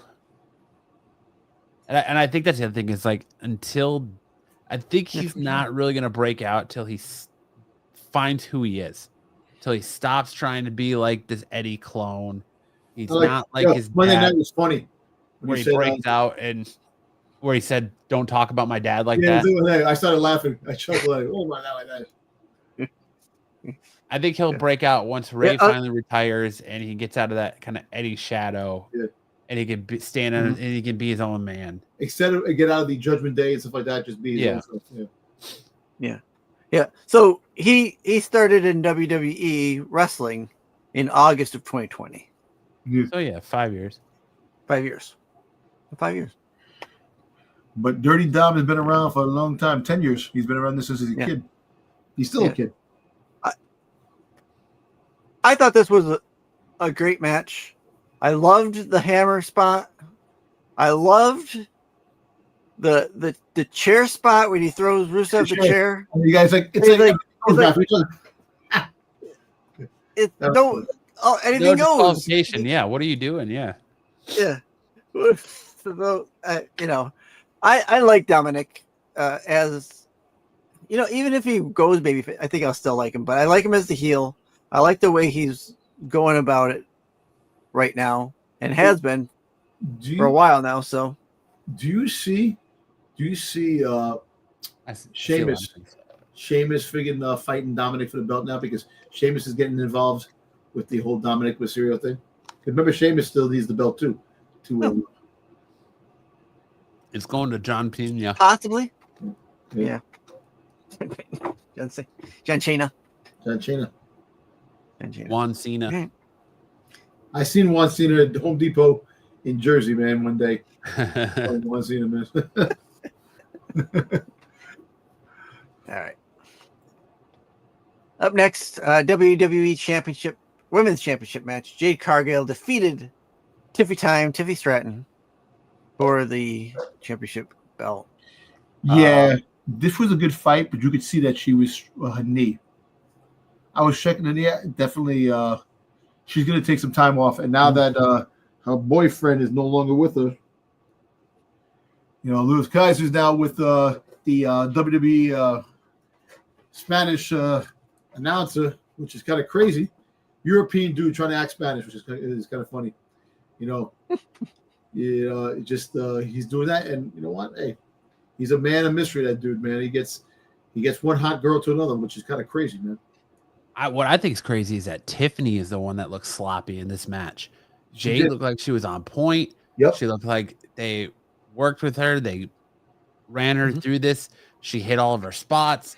Jade looked good. Tiffany's the one that looks sloppy. Because I think her knee. I think she's hurting. I think her knee.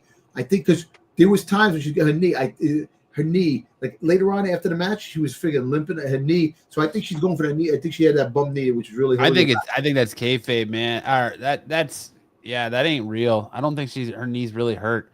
I think this was 100% a fuck you to Tony Khan because look at who's holding all the major championships in WWE right now. Yeah. Yep. All the AEW talent. And your WWE heavyweight champion, Cody Rhodes. CM Punk is your world heavyweight champion. Jade Cargill is now your women's world champion or WWE champion. Your Fuck, I can't even remember who. Oh, Stephanie Vaquer. She's not AEW. Hey, well, she was in AEW. Yeah. Well, Ethan Page. Ethan Page. Yep. Ethan Page is North American champion. And Ricky Saints is the NXT champion. Ricky Saints is the NXT champion. Yep. Yeah, it's WWE's champions are all elite. And that's exactly what they wanted. I'll tell you what, man. Jade Cargill looked hot in that Punisher outfit. Mm-hmm. She looked really good in that Punisher outfit. Yes, she did. Yeah. Why did they change it? Why did they change it? The Catwoman afterwards. She should have stayed in the Punisher outfit. You know. Yeah, I agree. And you know why? It's ironic that she wore that Punisher outfit. She really punished friggin' Tiffany Stratton. She punished her and won the shot, and well deserved. And you know what? And you know, like we always say before, that she has the look. You know, she has the look. She definitely has that wrestling persona that her work needs to be worked on. I think and also I think that she is working more to become a better wrestler. That yes, I know that the house show is taken away and helps her out, and you know she's also. You know, no one talks about the fact that Goldberg was talking shit, saying they had to give a girl my thing, and then friggin' Asuka turned around and says, "Well, she's better than you," which is awesome. And the whole thing with the texting back and forth between Asuka and Goldberg. That Gilbert. But yeah, she's gonna have it for a long time, and now there's also a rumor has it that Bianca Belair is going to be out until like 2026 because her hand is not getting better. So you can rest assured that she's going to probably hold on to that belt for a while. And I think that she's going to build a stable up. I think she's going to get a stable like she had in AEW, and she's going to do her thing. I don't want a stable. I just want to see her be a brick shithouse. She just needs to absolutely run through her people. Kick ass. She is phenomenal shape. She's a specimen. She is ripped. Yeah, she needs to. Her matches, she should have such flawless matches, and her matches should be over in the blink of an eye to where she doesn't even have time to botch. She just comes in, whoops ass like she did on Naomi at Elimination Chamber, and leaves. Yep, you're right. Yeah. Until Bianca Belair comes back and takes that belt off her, that's what Jade Cargill should do. Yep. She's gonna hold that belt for a while. I don't think she's gonna lose it anytime soon. So. My only negative on this match that you lost. well, Tiffany lost, sure, but the match was only 10 to 15 minutes long. I'm telling you, any longer than that, you risk Jade botching. Maybe.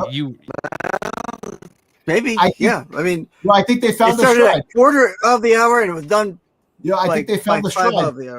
The less minutes fighting, the better she is as a wrestler. Yeah. Yeah, you're right.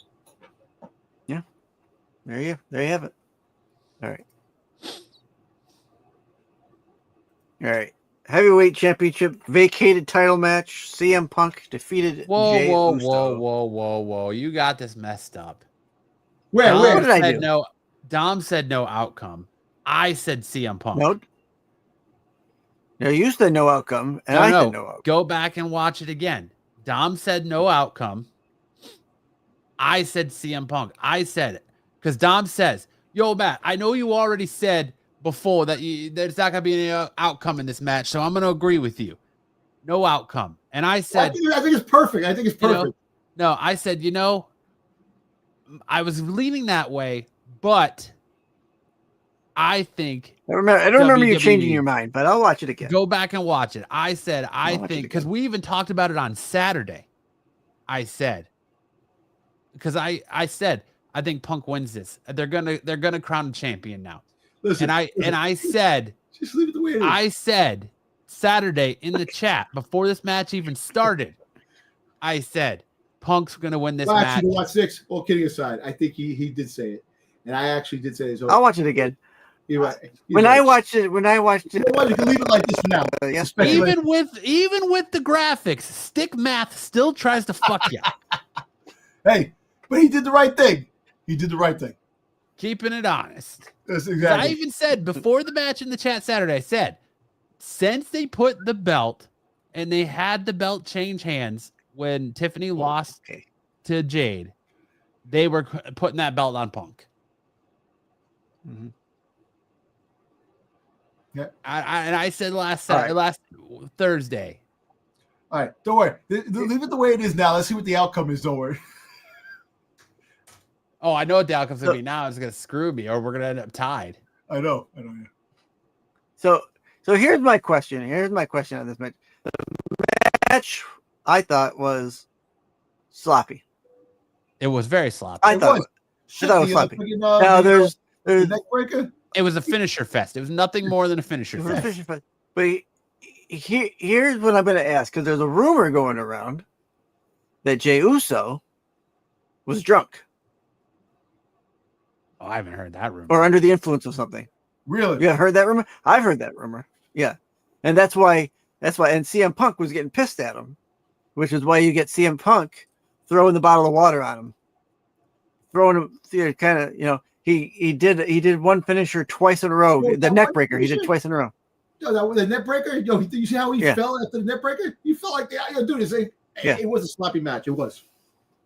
I mean, it's interesting if he was drunk. I have not heard anybody talk about that. I have not heard any other talking heads bring that up. Not yet.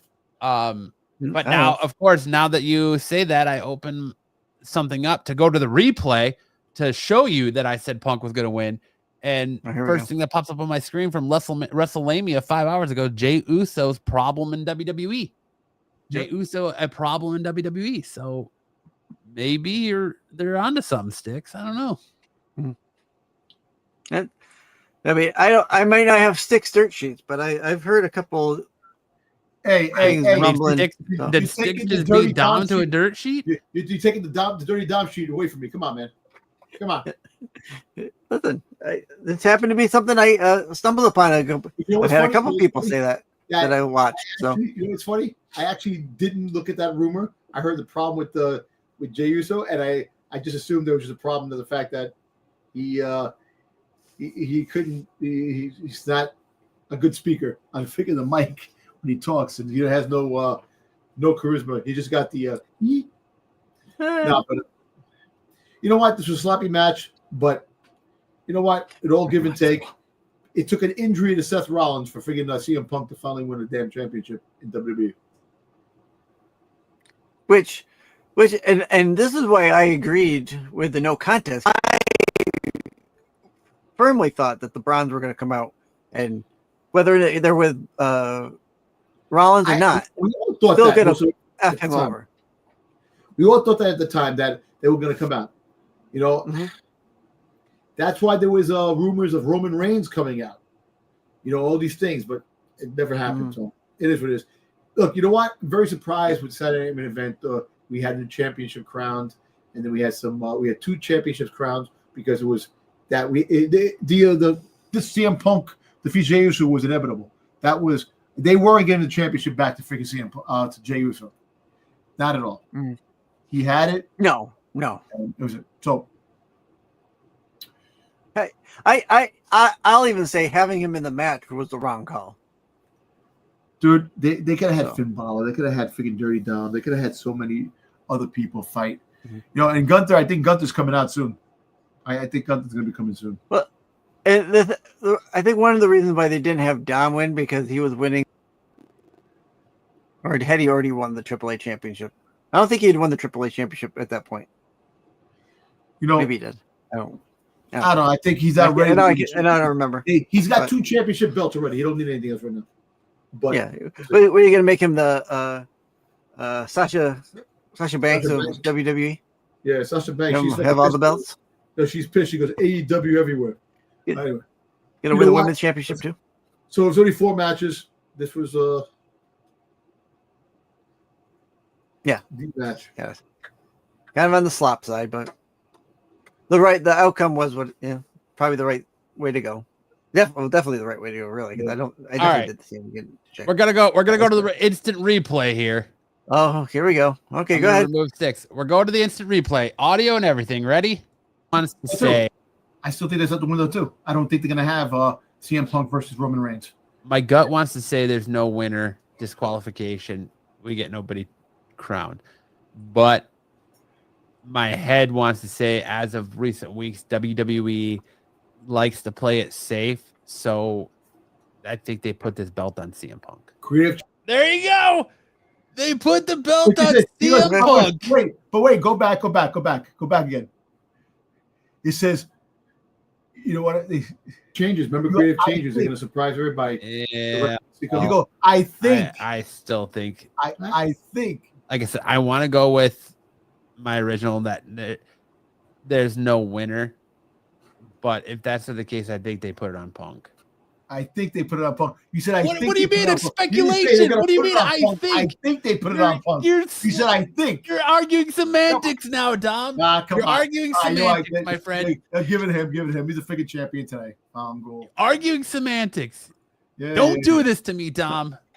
This isn't the Qualified. This isn't the Star Wars show. Don't do this to me.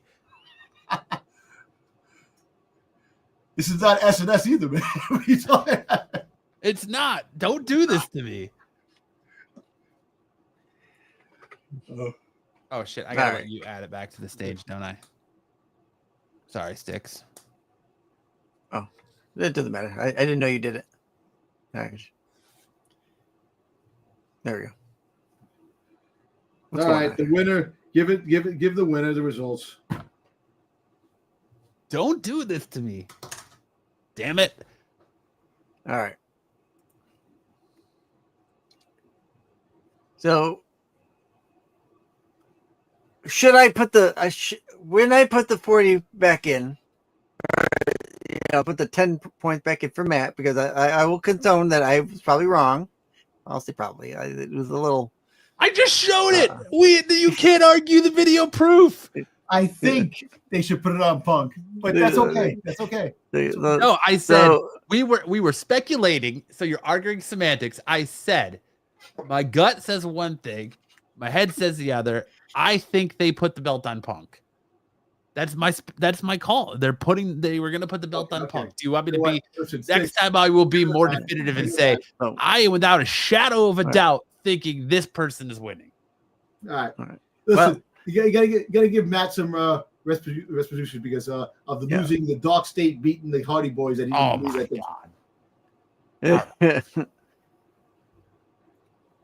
So as it stood, down one again. I just got the Montreal screw job. Yeah, that's it. I'll watch out for the flying spit. Internet version of the Montreal screw job. But I do like this belt. This belt looks nice. There you go. Yeah. Okay. Boo you, sir. All right. Do you want to talk about the tournament now, or do you want to talk about anything else? Let's talk about who we think is going to be in this tournament. All right. So the John Cena winner of the last time is now tournament. First Saturday night's main event in Washington come December. What's that? 13th? I'll be right back. All right. Let me just say, I said it earlier. The first two matches, the first four opponents or participants, booty cheeks. Booty cheeks. I agree. I'm with Dom. WWE had a chance to completely rectify the abysmal Cena retirement run that we've gotten. And they could have made this exciting. They could have made it with, people we haven't seen, up and comers, and they still could. But Rusev versus Damian Priest and Sheamus versus Slow Style. Why is Shinsuke Nakamura even in this? Booty cheeks. He just returned.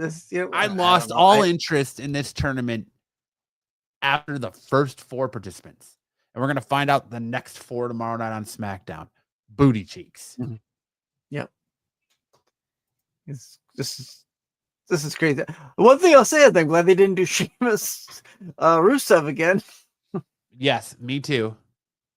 So I'm not sure how the bracketing is. I would have much rather seen Sheamus, Damian Priest, and Rusev, Shinsuke Nakamura than what we got here. Yes, I will say that as well. That probably would have been a better shifting of them, but it is what it is. I'm not sure what the bracketing is and how the bracket. WWE hasn't put any kind of bracketing up, so I'm kind of guessing when I do the bracket. So this is kind of how I've got the bracket for right now.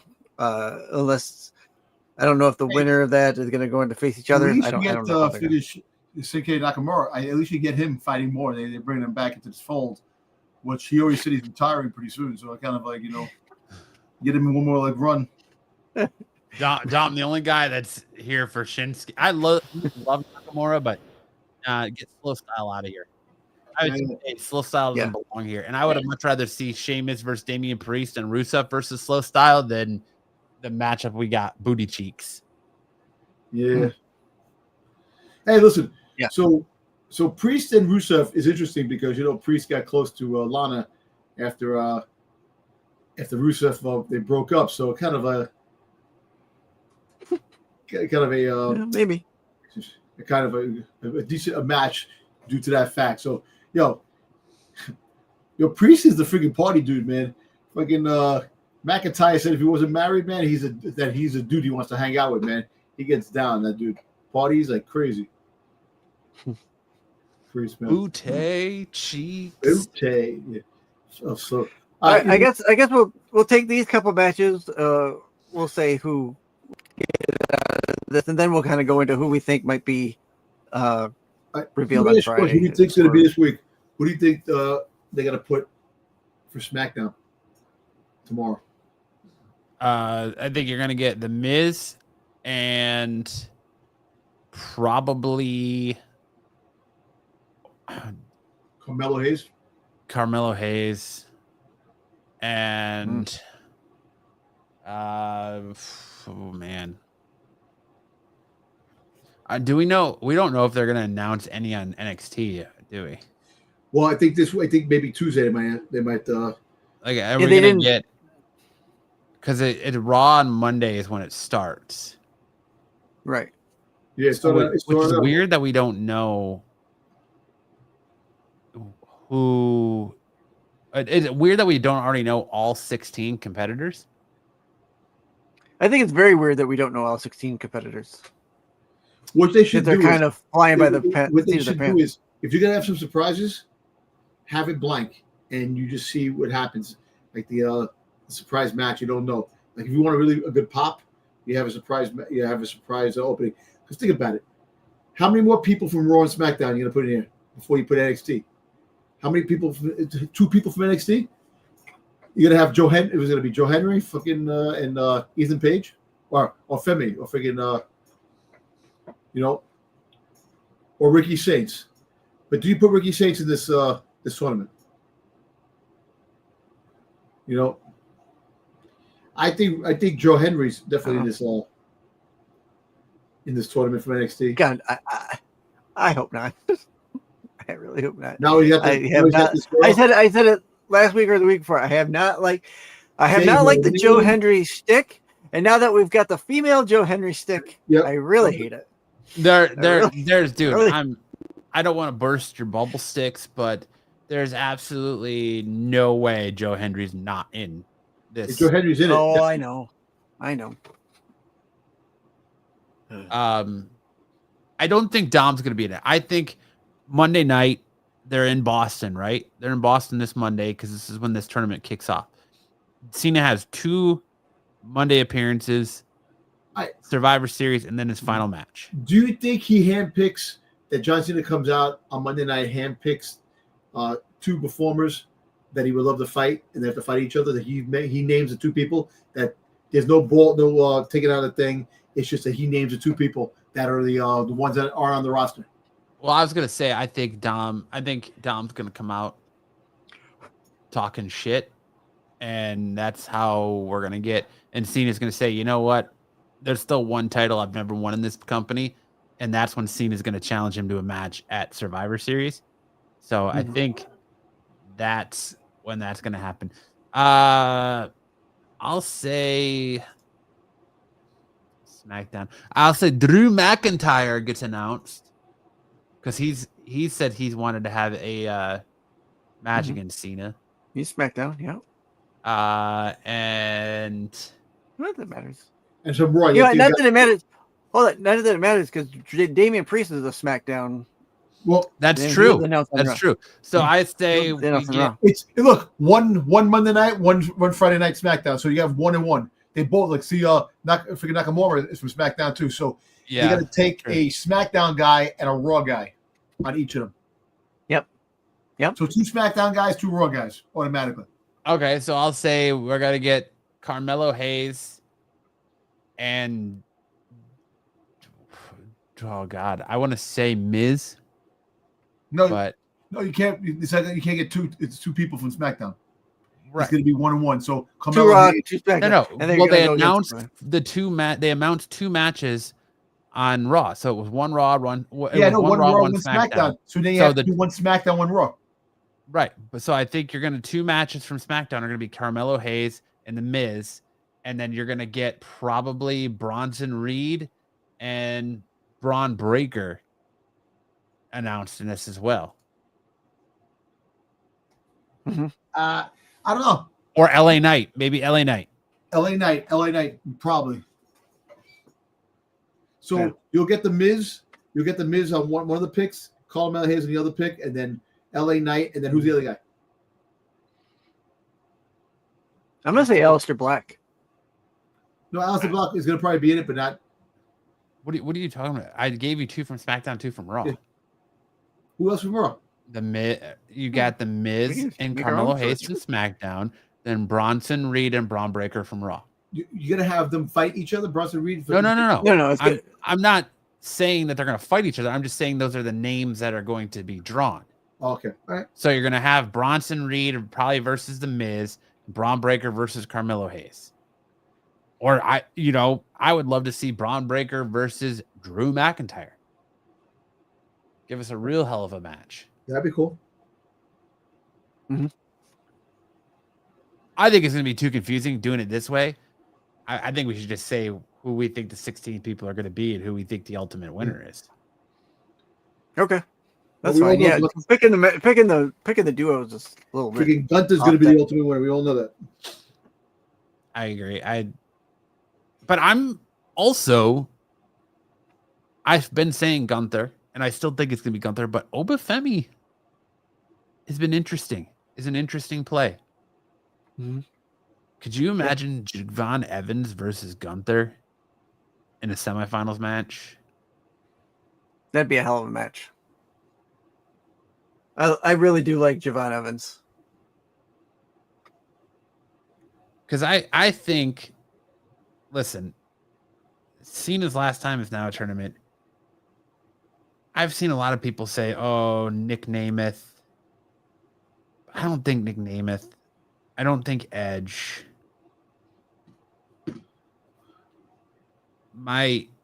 Logan Paul won't be in it because Logan Paul already was part of it. He already fought Cena. Right. I think it's going to be Joe Hendry, Matt Cardona, Braun Breaker, Bronson Reed, Obafemi. You know Karrion Kross? Gunther. No, I don't think Karrion Kross. That'd be interesting, though. I'd be here for it. Yep. Carmelo Hayes, Penta, Drew McIntyre, LA Knight. We already know Sheamus, Rusev, Miz, Javon Evans, and I want to say Jeff Hardy. Ooh. You got some up and comings in NXT. Give Obafemi that rub. Javon Evans. But I want to say that's who I'm gonna go with. Matt Hardy, I'll say Jeff Hardy. Jeff Hardy. Oh, Jeff Hardy. That's kind of that's. It'd be interesting. because I don't think you're going to get any. He's not going all the way, but that'd be a great match. No. Yeah, no. I think he'll put on a great match. Yeah.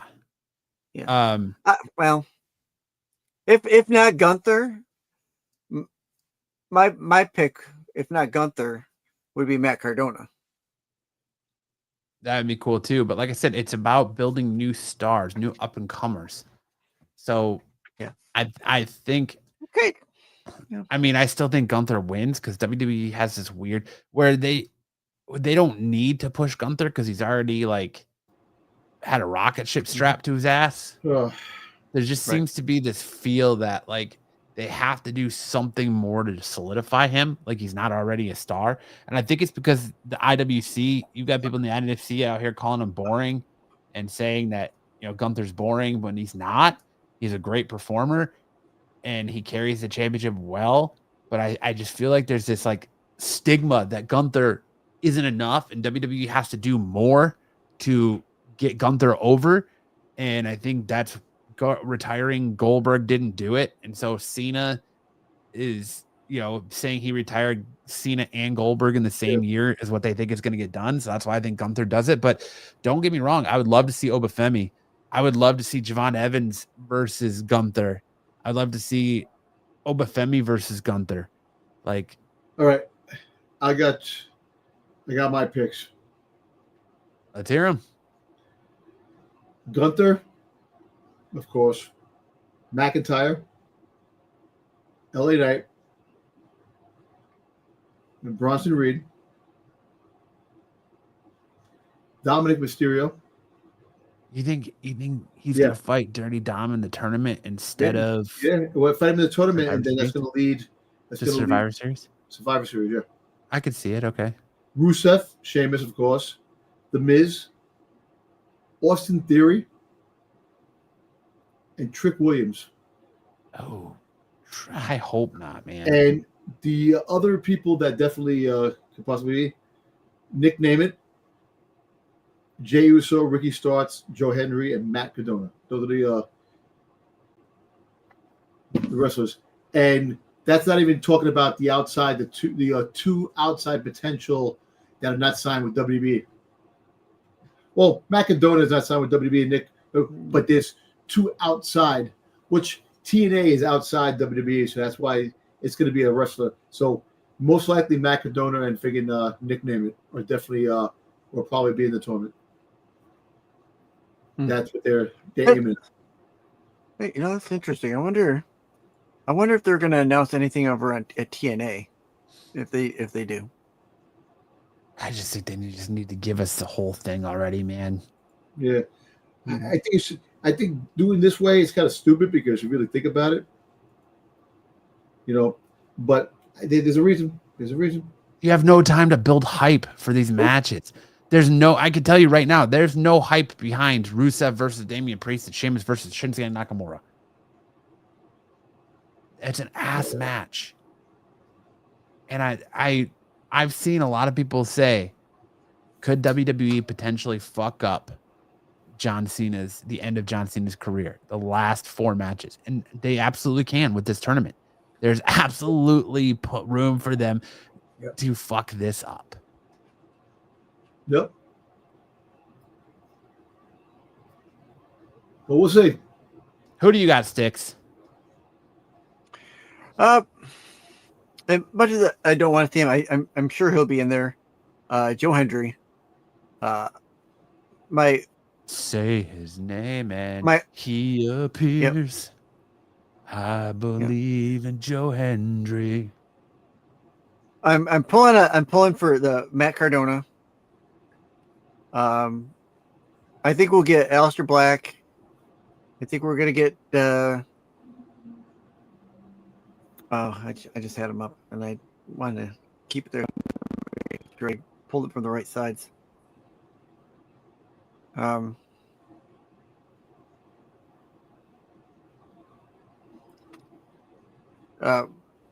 Carmelo Hayes.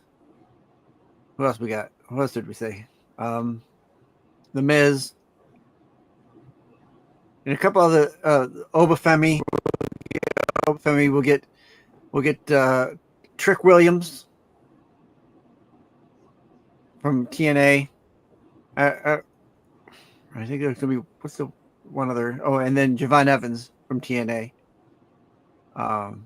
Might get four on each side, right? So 4 Raw, 4 SmackDown, 4 TNA, 4 NXT, and maybe 4 off-brand. Not in the company. Right? So it's 4, 8, 12, 16. That's 16. Yeah, 16. Well, yeah, 16 with TNA. No, not the off-brand. Okay. I don't know. It's hard for me to.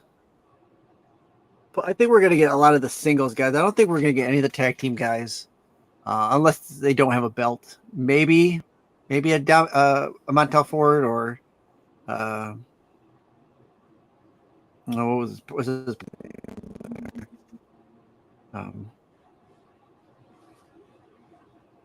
can't think of his partner's name.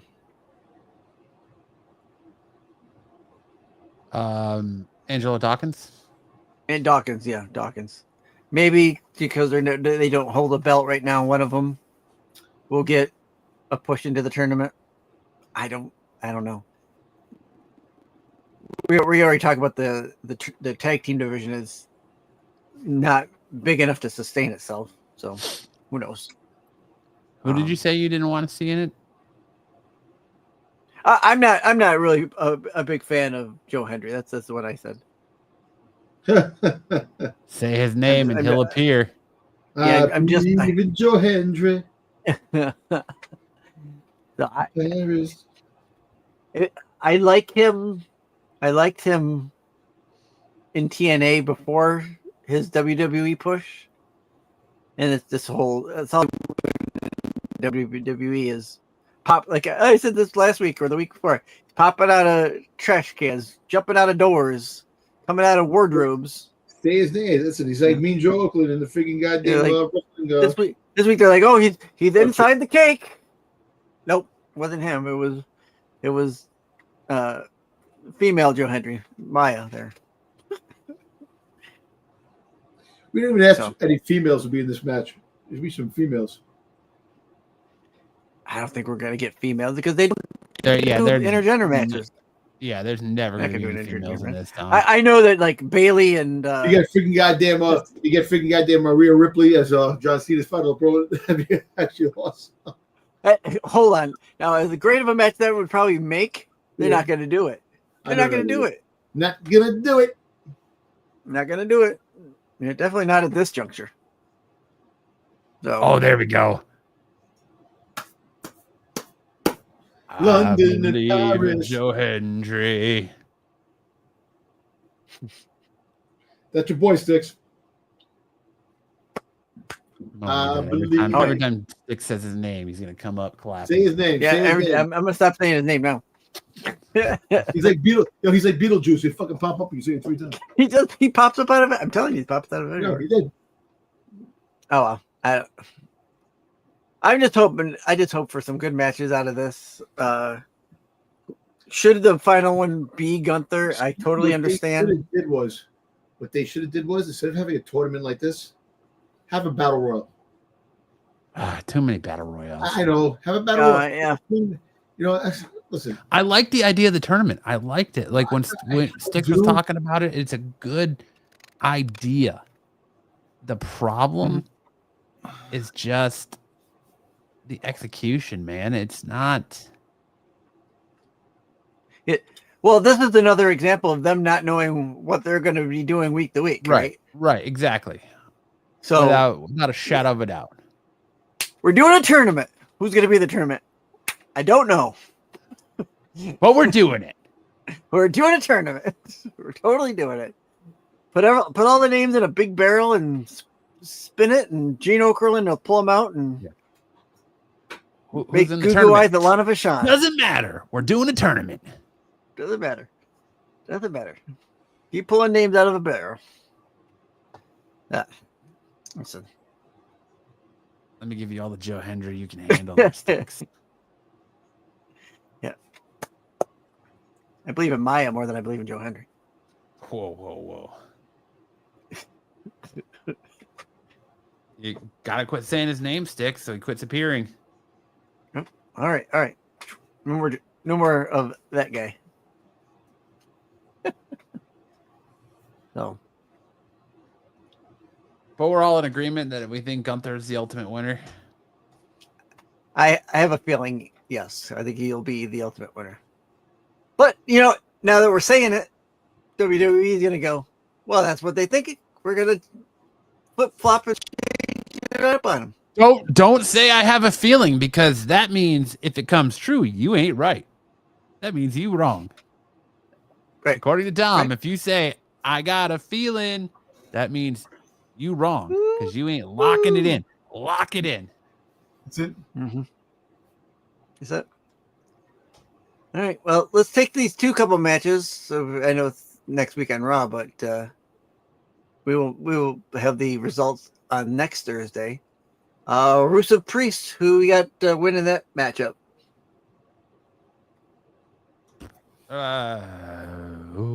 Rusev. Damian Priest is gonna. This guy freaking. What's his face? With Selena. Anderson Black is gonna freaking interfere because they're still gonna fight in the SummerSlam. That's SummerSlam until freaking Survivor Series. SummerSlam. Yeah. Playing the long con. Jeez. All right. Yeah. Survivor Series. Yeah. I would think Rusev as well. I don't think. Not that I don't think, but I think Rusev will ride right through Priest.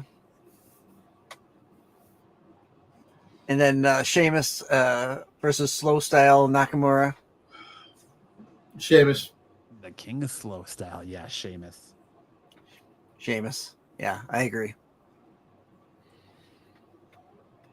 I do agree. Here's a better question. Where do you think the finals of this takes place? Does it take place before? Does it take place like the Raw before Saturday Night Main Event, or does it take place at Survivor Series? Do you have the finals of this tournament take place at Survivor Series so that way you can build up storyline heading into it? Yeah, I think I would. I think that'd be a good idea. But it'd be interesting. It'd be interesting because when Survivor Series? Because John Cena 29th, right? Yeah. 27th. Yeah, 29th. Yeah. So the 27th Thanksgiving. 1, 2, 3, 4. That's only 3 weeks. That's only 3 weeks. Isn't Saturday Night Main Event the 13th? No. Oh, December? The 13th of December. Yeah, so it would give you literally 1 week. No, but you're talking Survivor Series to have the final at Survivor Series. Yeah, when's Survivor Series? The 29th. Okay. We're on this is the 7th. That gives them at least 1 week of confrontation to try and build something up before Cena's final match. Because after Survivor Series, we won't see Cena on TV again until December. Saturday Main Event. Saturday Night's Main Event. Yeah. Unless he adds a day, but then Saturday Night's Main Event is 2 weeks after Survivor Series.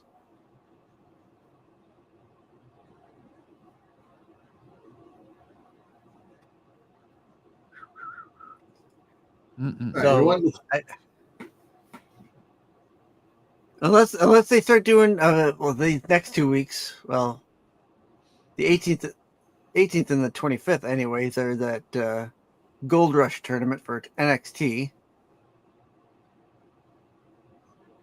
Those 2 weeks are for NXT to be on have any matches on NXT for this tournament. We have some breaking news. What? Backstage report: 3 potential main roster call-ups happening within weeks. According to a report from Fightful Select, WWE NXT superstars Jordan Grace, JC Jane, and Wendy Chu could be in line for a sink or swim opportunity on the main roster. Why don't I know that name? Why don't I know Wendy Chu? I don't know either. I have never heard of her either. Wendy Chu. Who's Wendy Chu? Bless you. Thank you. Wendy Chu. I've never seen her in. Is she in? Yeah, what the heck? NXT. She's from Evolve. She's in Evolve. That's she's in Evolve. Okay, that's why. Yeah, I'm not 100% familiar with all those guys. So she's gonna go up to the main roster from Evolve. That's what they're saying. Those are three names that are in line for potential main roster call-up. They must really be high on her or something.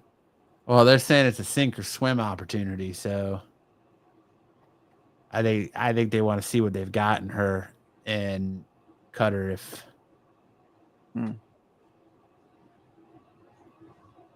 Yeah. Well, she can't be any worse than the one girl that fought BFAB the other night for the Evolve Championship. Or the BFAB? Yeah, BFAB.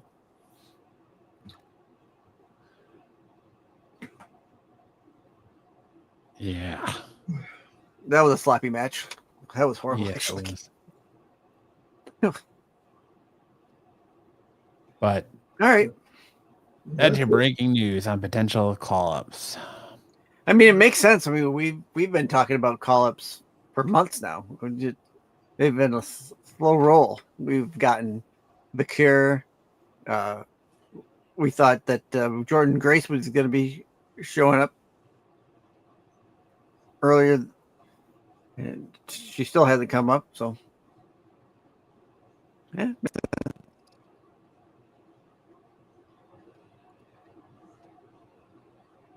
All right. But I think that's all we got for the tournament, right? So yeah, I think so. That's it. Yeah. That is it. I think that's a good spot to end it. What a show, boys. What a good interview tonight, I think. Yes. Yeah. Yeah, good interview. I love that interview. I think I liked a lot of I liked his real world talk about you working overseas, doing wrestling and stuff like that. I think that's interesting. I thought that was interesting. His work trying to pull up this manga wrestling book. Yeah. He's got a lot of ambition and a lot of fires to stoke, man. He's got a lot of ideas, a lot of pretty good ideas, of what he's got. And you know what? It's cool that he's doing more than just one thing. Yeah. We'll see. Like, it's crazy that he like the different genres, wrestling, and then he has the westerns and the monsters. Why is Joe Hendry on my screen again? I don't know, man. I didn't say nothing. I don't know why StreamYard just felt like it needed to play the Joe Hendry video, but all right. There it is.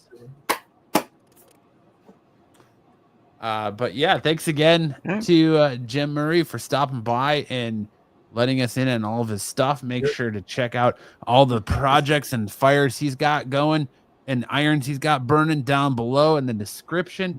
But yeah, any final things you guys want to talk about? Cover? No, I'm looking forward to what's coming up this week with SmackDown, and then of course Raw at the beginning of this tournament. See how we're going. Yeah, see who they get from there. We could totally be wrong. They could have some interesting people. Anybody returning from injury? Maybe, we don't know yet. Dragunov is not part of the tournament. We don't know yet. I don't know. Could be. I would suspect that he's going to be. But who knows? Yeah. We'll find out on SmackDown tomorrow night, right? Yep. SmackDown. Yes, we will.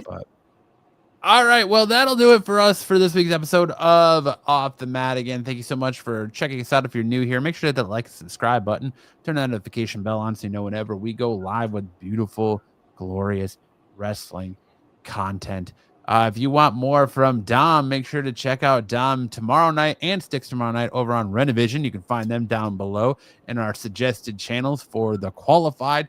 You can check out more from Sticks on his channel every Tuesday night for his Doctor Who Rewind. You can check out more from Dom Sundays on Renovision over on the Star Wars channels. You can check out me and Sticks doing our thing on Saturday Night Special. You can check that out here, Sticks' channel, or on Renovision. You can find episodes of SNS popping off. And of course, you can always find our beautiful faces right back here next Thursday, where we're going to talk to you about more professional wrestling ego goodness. I'm sorry this was a late one, but the interview with Jim was very good and fascinating. So we didn't want to rush that. Thank you again so much to Jim for stopping by and talking to us. And hopefully we're going to get more wrestlers and more people in the business on the show for interviews and things like that to keep it fresh and keep it going. But on that note, Dom, my man, send us home with some words of wisdom. If you can, if you can, jump in your car and take a nice road trip and clean the mind, body, and soul and give you some creative ideas. Look at Jim Murray. He has different things that he's doing, and anything is possible. Creativity, writing, announcing, YouTube, anything you want to do. If you put your mind to it, you can do it. I think that's a solid. That's probably the best words of wisdom you've given us. Yep. On leaving the show. And I got nothing to add. So on that note, good night, everyone. And we'll see you next Thursday with another brand new episode of Off the Mat. In the ring, the lights go down. Roaring crowd, they scream and shout. Chants echo, shaking the ground. Warriors clash, the game is found.